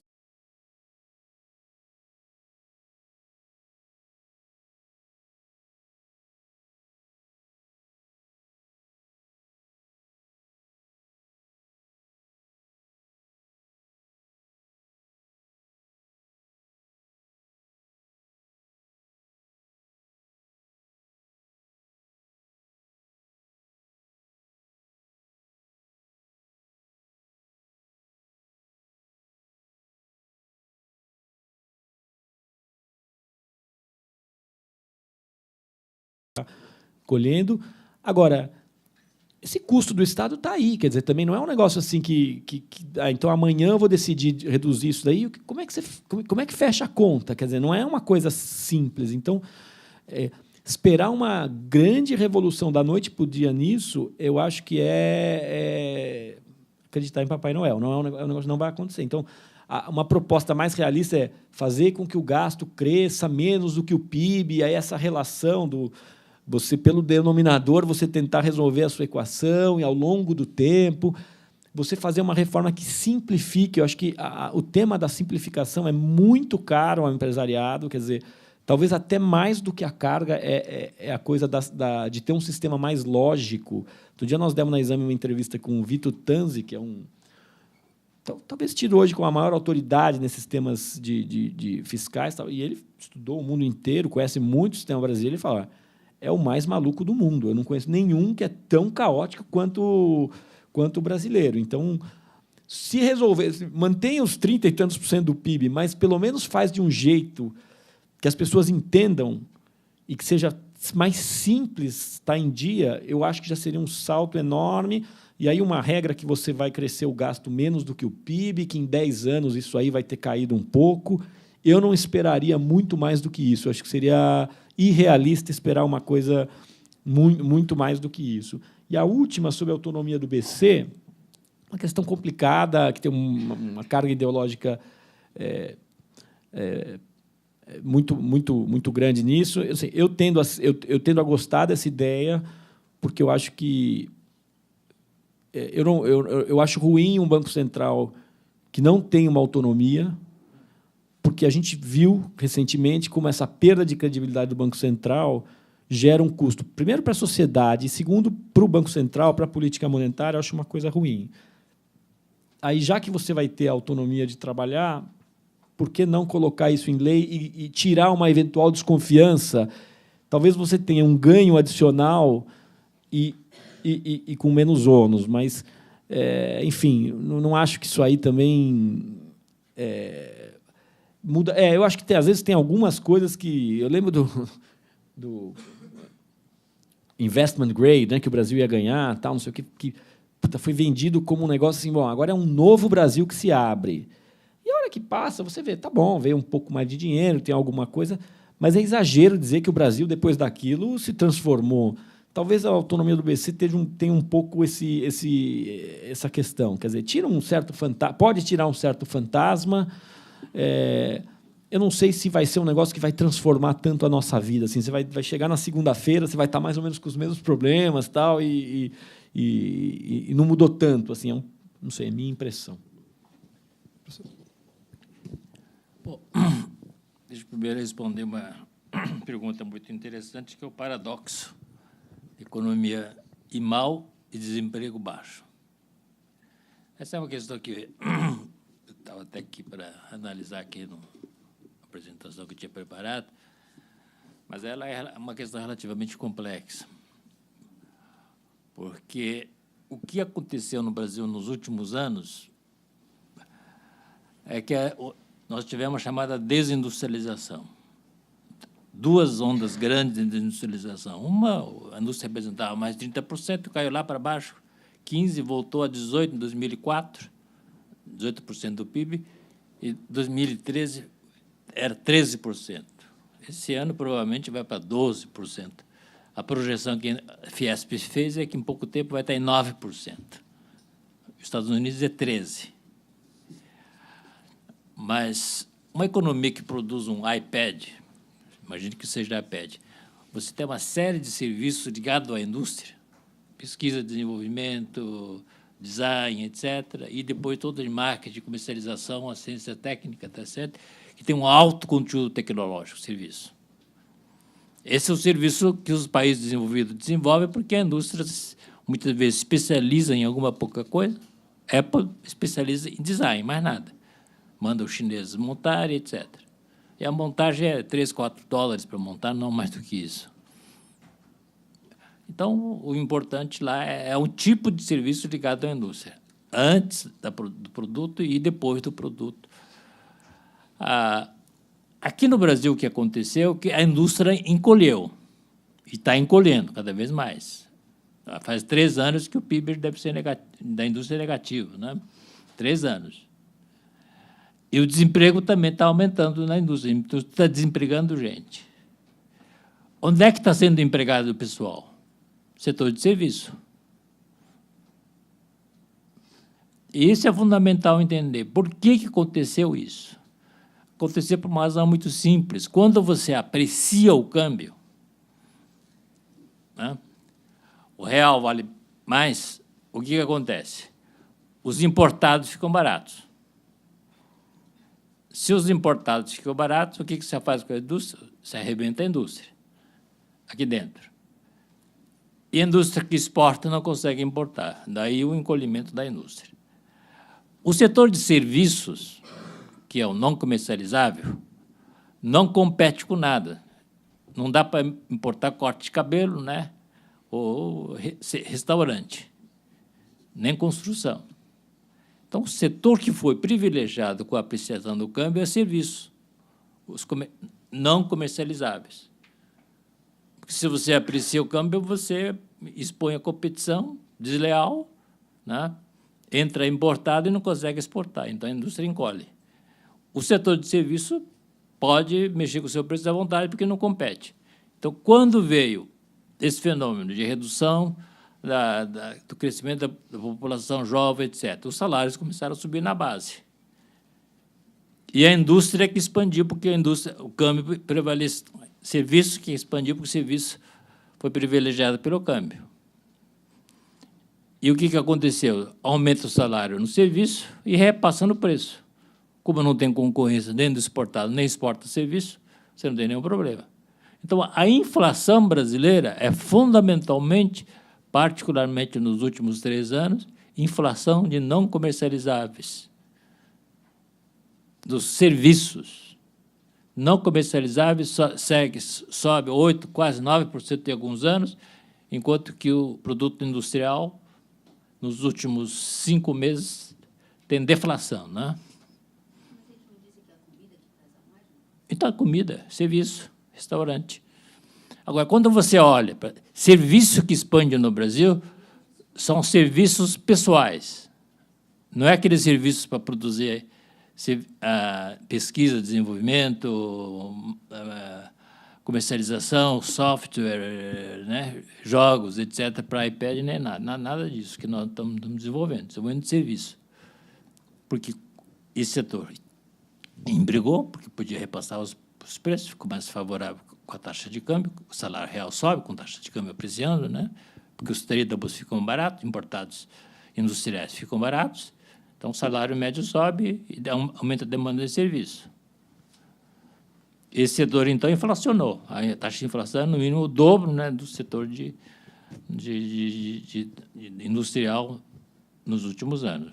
Agora, indústria, 5 meses, acho que quase 5 meses, que o preço cai, né? Negativo, né? E os serviços continuam subindo a taxa de mais de 8%, né? Agora, o que acontece na economia quando você promove esse processo? Estruturalmente, você está fazendo inverso do que você devia desenvolver. Você está fazendo um processo de regressão. Porque você pega a mão de obra, que é o fator escasso, e coloca no setor de mais baixa produtividade.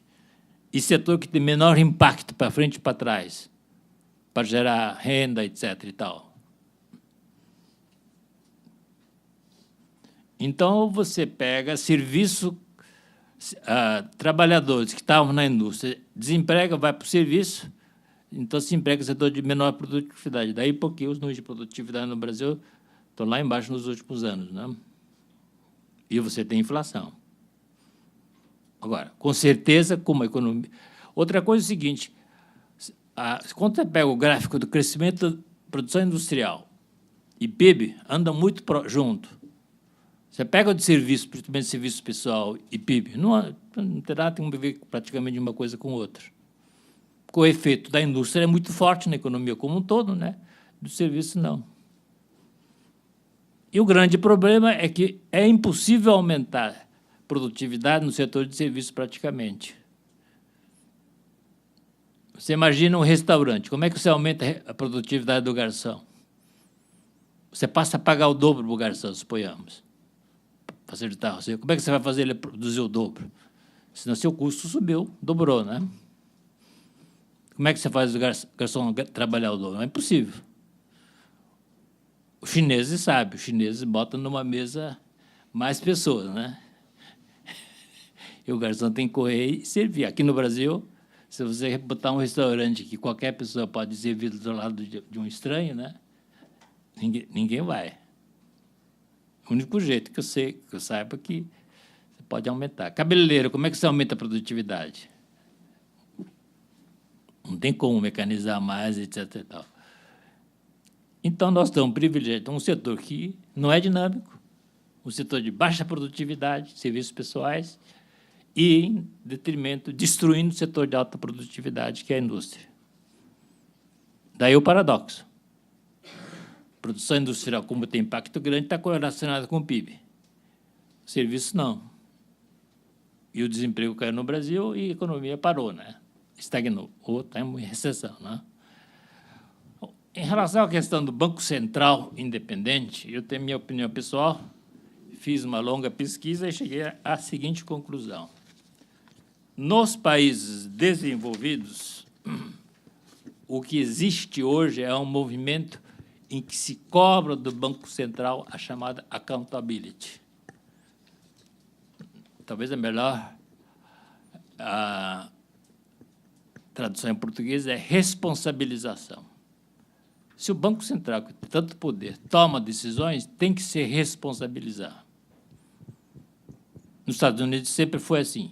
Está na Constituição americana, em primeiro lugar, que o Banco Central tem que objetivar o pleno emprego e depois combater a inflação. Está nessa ordem. E o presidente do FED tem que ir todo mês no Senado, na Câmara, prestar conta do que ele está fazendo. Prestar conta, rigorosamente prestar conta. Essa é a forma que tem, ele é acompanhado o tempo todo. Eu estive na Nova Zelândia porque foi onde se implantou o regime de metas de inflação. Isso ocorreu numa grande reforma aí do Estado que a Nova Zelândia fez, uma das reformas mais profundas e mais radicais feitas nos últimos anos, que eu saiba, né? Então, fui lá ver. E aí, o que eles tinham feito? Implantado o sistema de meta de inflação. O que é esse sistema de meta de inflação? Como é que funciona o Banco Central, lá, o Federal Reserve deles lá? Eles respondem diretamente ao parlamento. Não é nem ao primeiro-ministro, é o parlamento. O primeiro-ministro fica localizado fisicamente dentro do parlamento, prédio anexo, junto. Responde ao parlamento. Quem determina os objetivos que o Banco Central deve perseguir é o parlamento. Estabelece por lei. Daí eles negociam, né, estabelecem a meta. Aí negociam as condições necessárias para alcançar aquela meta, num contrato imenso.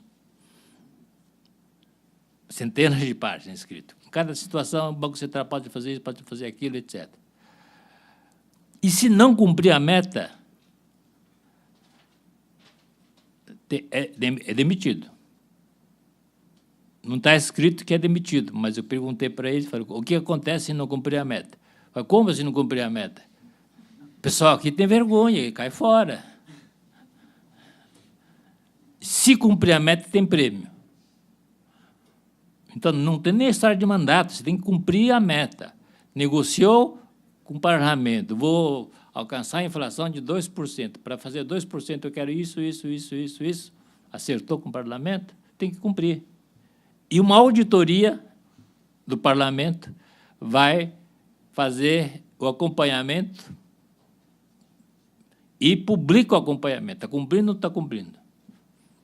Não é a auditoria que penaliza, não. Não é tribunal de contas que penaliza, não.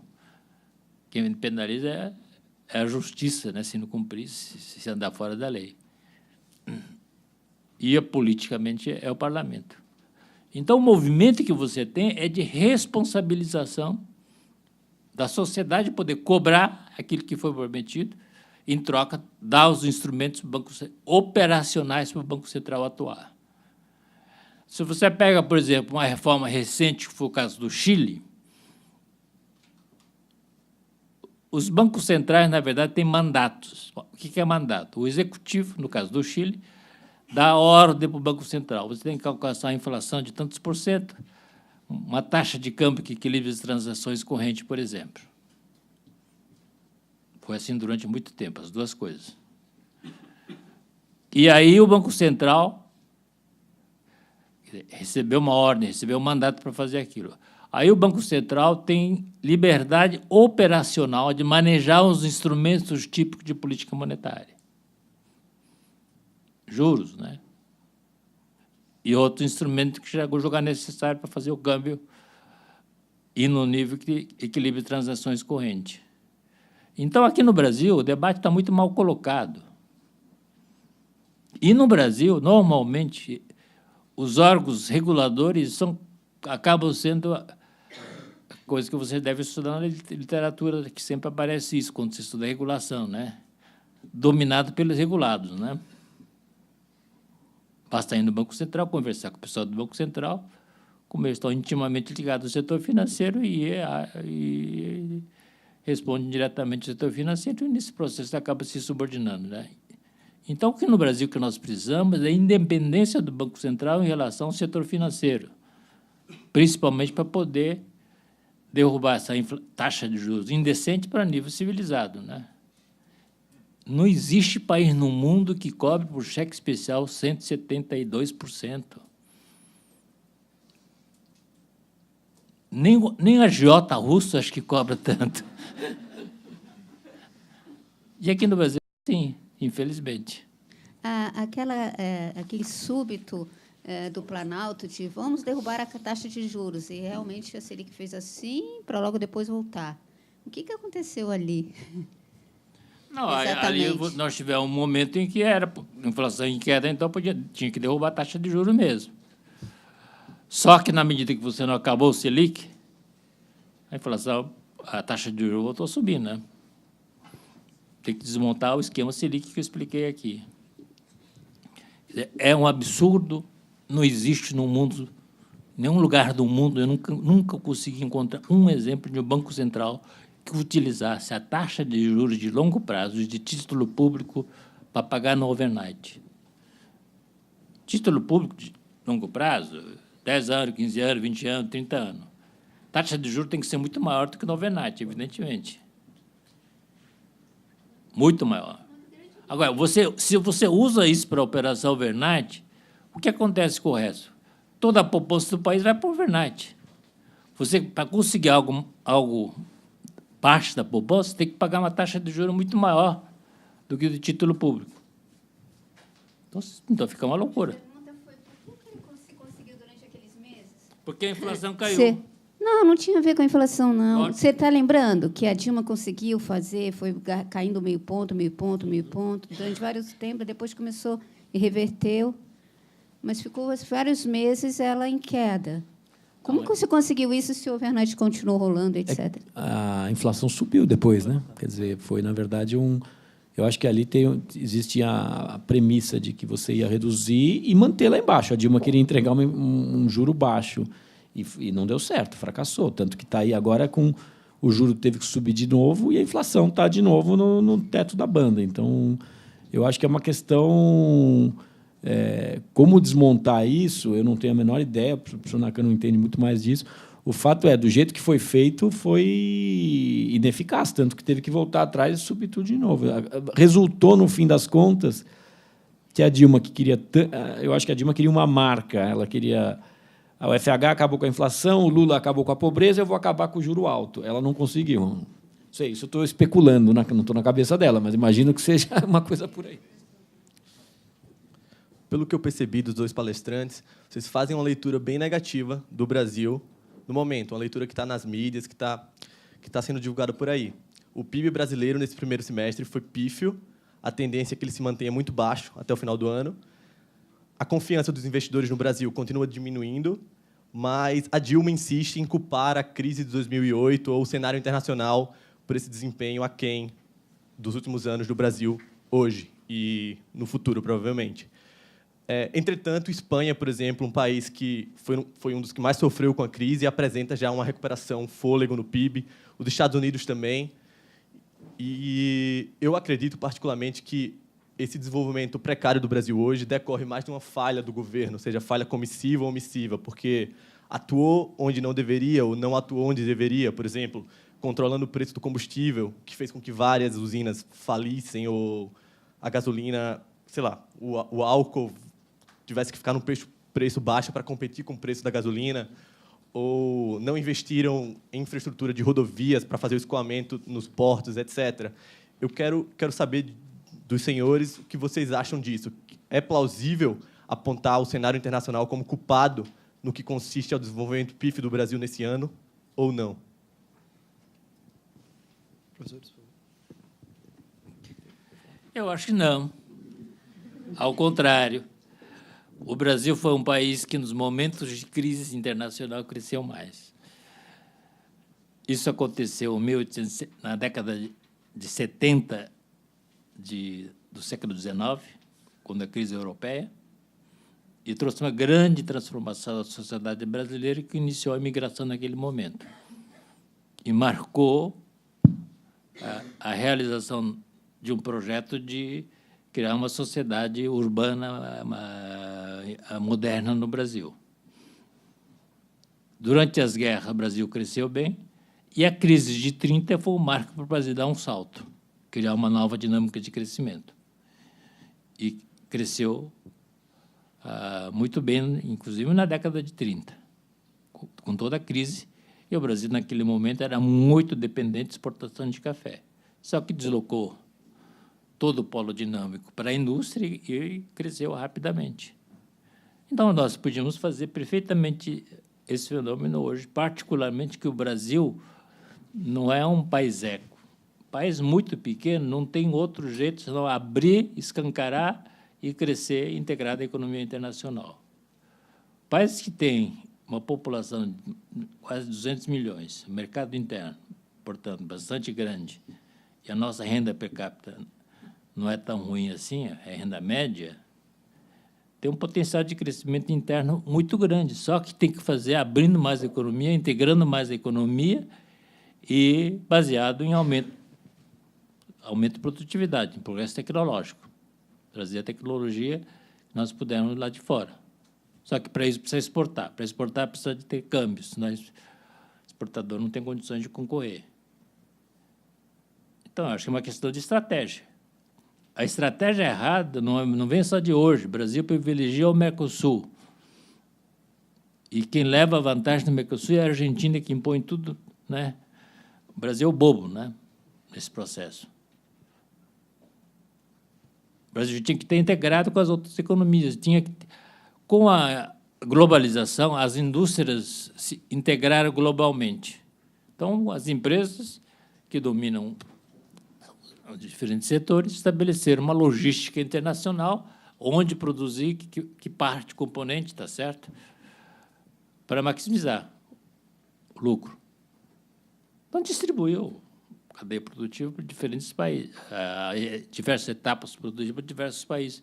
Você tinha que ter integrado nesse processo, como fez a Ásia, como faz a China. Aí você está dentro de uma máquina de expansão, de criação de novos bens, né, etc. e tal. E nós não estamos. Por quê? Porque os brasileiros sempre acharam que nós somos os grandes, imensos, somos, Itamaraty chama lá o Brasil de global trader, né? Comercializa com todo mundo, portanto, não precisa fazer acordo comercial de privilégio com nenhum país, né? Faz com a América Latina, que são vizinhos. Depois eles inventaram que precisava fazer com os países de língua portuguesa, com a África, né? Já que não deu certo. E hoje significa que nós perdemos o bonde, né? Para você conseguir tomar o bonde de novo, é um trabalho imenso que tem que ser feito. Eu acho que você resumiu bem aí, enfim, exatamente o que está acontecendo hoje. Quer dizer, eu acho que a crise de 2008 ela foi um marco, não, no caso brasileiro, não pela crise em si, mas pela leitura que o governo brasileiro fez da crise. A crise acabou servindo meio de desculpa para uma reorientação da política econômica.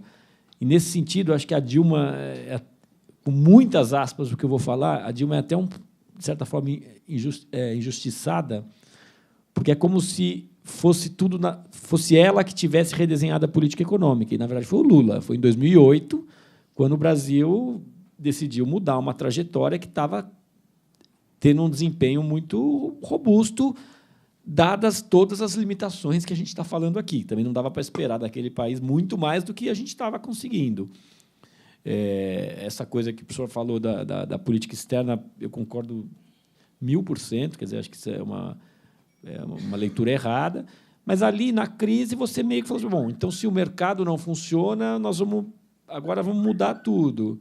E a partir dali, inclusive, é o mesmo ministro, né, foi o Guido Mantega, que começou, enfim, uma outra estratégia que eu acho que está capotando espetacularmente agora, e a Dilma ficou muito marcada por isso, até também porque ela manteve o mesmo ministro e a mesma pegada e até intensificou, de certa forma. Então, também, aí de injustiçada ela não tem nada.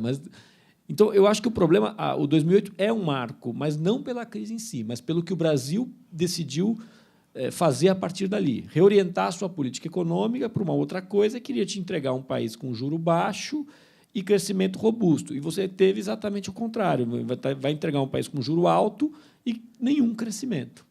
Então, é muito ruim mesmo o desempenho. Eu acho que eu fico, pessoalmente, muito satisfeito, porque a Exame deu uma capa, há uns 3 anos atrás, que era a mão forte da economia. E era a cara da Dilma. E ela ficou furiosa com essa matéria. E essa crítica não havia se disseminado ainda. Quer dizer, era um negócio que... Eu realmente acho que a gente foi o primeiro veículo que deu uma coisa organizada e com a força que tem uma matéria de capa ali. E dizia já na linha fina, o governo acredita em mais intervenção e mais consumo. E o Brasil precisa de mais liberdade às empresas e mais investimento. Por que nós precisamos mudar a nossa política econômica? E de lá para cá, claro que não foi por causa da gente, não é isso que eu estou dizendo, mas de lá para cá essa crítica meio que hoje está realmente disseminada mesmo. Eu acho que está muito claro que esse caminho que a gente pegou não está certo. E aí a Dilma fica nesse dilema para uma candidata que é: como eu prometo uma coisa melhor, diferente, mas, ao mesmo tempo, eu tenho que defender aquilo que eu fiz, senão fica uma coisa de maluco, né? Você mesmo falando mal de... Então, fica esse negócio que você não consegue entender direito, não sei nem se ela entendeu direito, enfim, o que é para fazer de diferente, como vai fazer e tal. Então, enfim, essencialmente, eu quero dizer que eu concordo com o jeito que você colocou a questão. Tem mais uma pergunta aqui. Bom, eu queria primeiro perguntar, eu acho que essa pergunta é mais endereçada ao André, porque essa é uma pergunta que, ainda que seja sobre economia, é sobre falar de economia. Bom, a gente teve o caso do Santander, né, da analista, enfim, e isso parece que foi uma coisa que teve um momento aí de grande estresse, né, dentro dos bancos, e principalmente os bancos de investimento, enfim. Falar de economia e falar criticamente de economia no Brasil parece ter se tornado uma coisa um pouco mais perigosa. Não sendo muito alarmista, porque eu acho que a questão tem um tamanho limitado mesmo. Queria que o senhor comentasse um pouco como ficou a sensação, principalmente do mercado depois disso, porque ele acabou sendo mandado embora e tal. Outros bancos viraram e falaram: não, nós vamos continuar tendo essa linha crítica, falando Dilma, relacionando a imagem dela a problemas de investimento, enfim. A gente vê várias coisas nesse sentido. Queria que o senhor comentasse um pouco disso. E uma outra pergunta é no sentido também um pouco mais contextualizada do que de problema estrutural.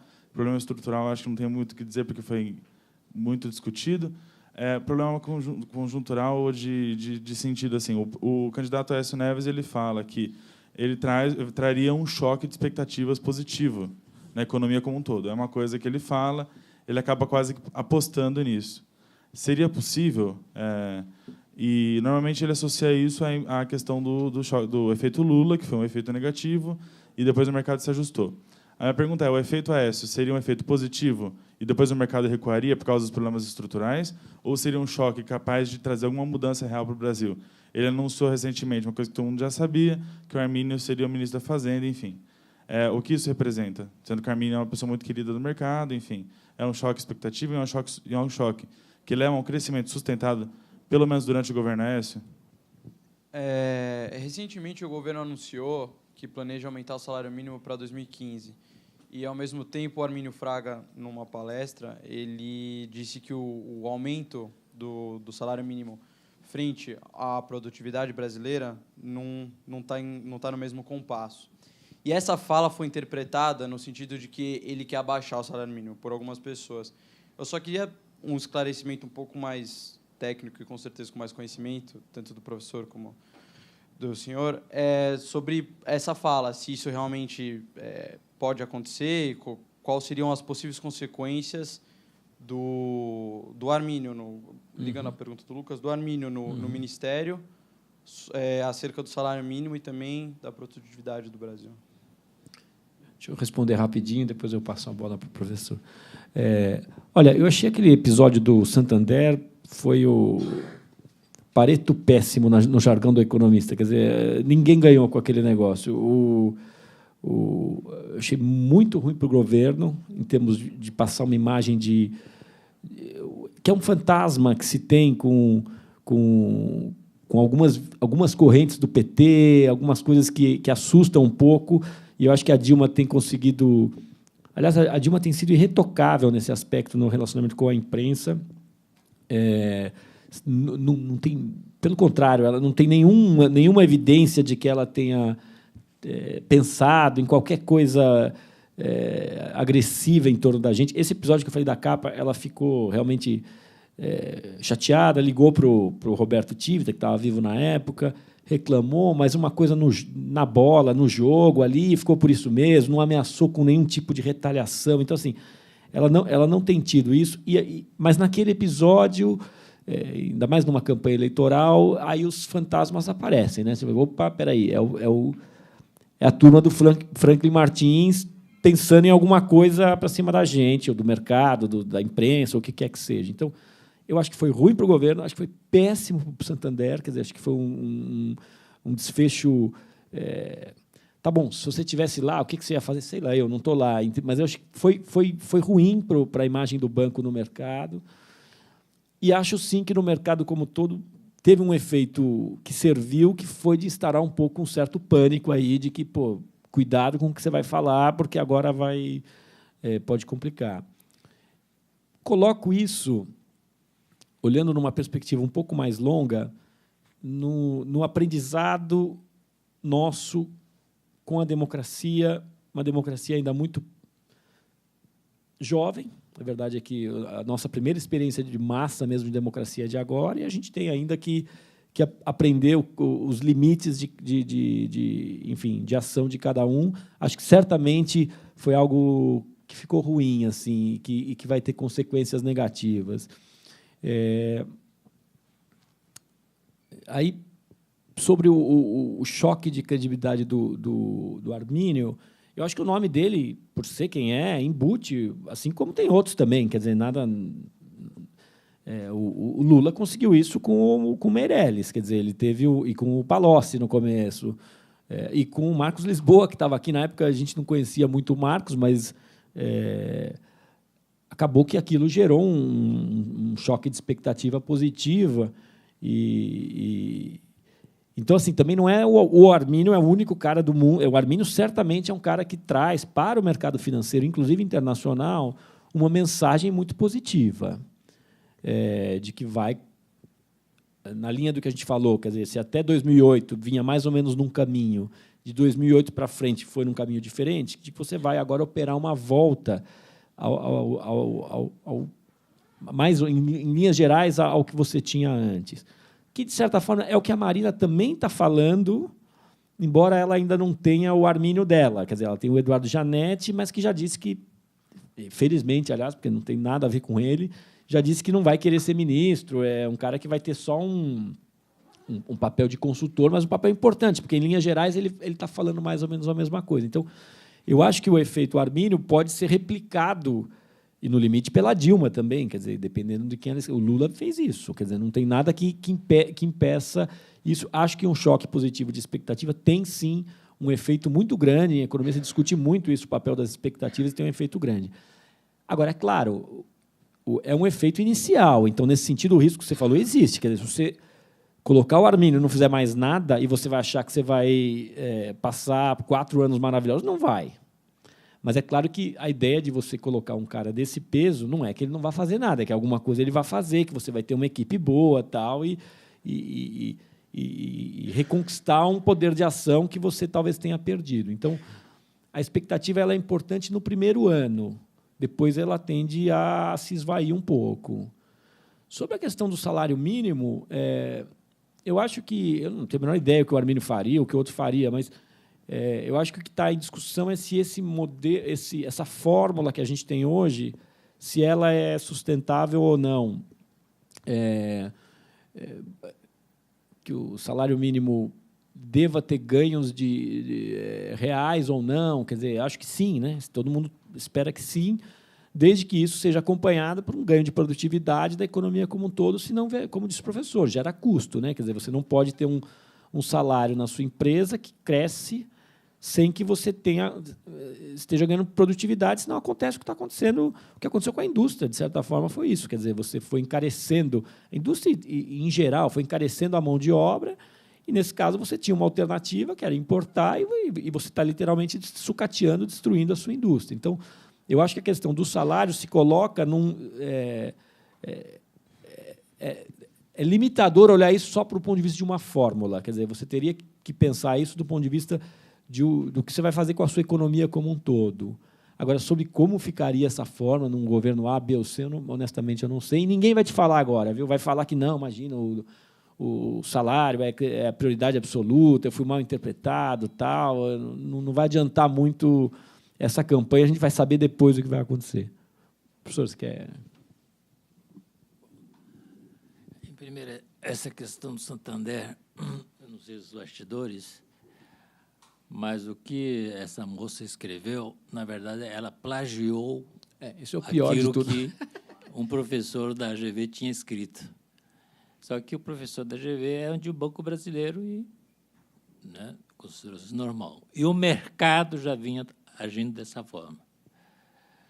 Eu acho que foi uma precipitação dos espanhóis, da matriz, que deve ter, né, tomado uma medida súbita e precipitada, que acho que foi ruim para todo mundo. Foi ruim, principalmente a Dilma reclamar, né, de um comentarista, um analista, né, de banco falar alguma coisa sobre isso, de fato que já estava acontecendo. Em relação à questão do Armínio, como já foi colocado aqui, ele tem credibilidade junto ao setor financeiro. E o problema do Brasil não é o crescimento do setor financeiro, é o crescimento do setor industrial. Se você caminhar logo aqui, atravessar a Paulista, entrar naquela casa lá da indústria, você vai ver o clima. Estão apavorados, porque é a ideia de que volta a política do período do FHC. Do período de Lula ainda eles reclamam, mas, né, não tanto. Eles têm um pavor. Essa é a palavra correta. Portanto, parece que os empresariados, pelo menos é que o pessoal me disse, que todos marinaram, né? Que também é assessorado por um grupo de economistas ligados ao setor financeiro. Então, está aí uma situação realmente complicada para o Brasil. Bom, acho que é isso, a gente já deu nosso horário também. Quero agradecer muito ao André, ao professor Nakano, que se disponibilizaram a vir conversar um pouco com a gente com isso, realmente é o foco da campanha, é o foco, acho que, da preocupação da maior parte das pessoas que realmente se interessam por política, se interessam por política econômica, se interessam pelo Brasil de fato.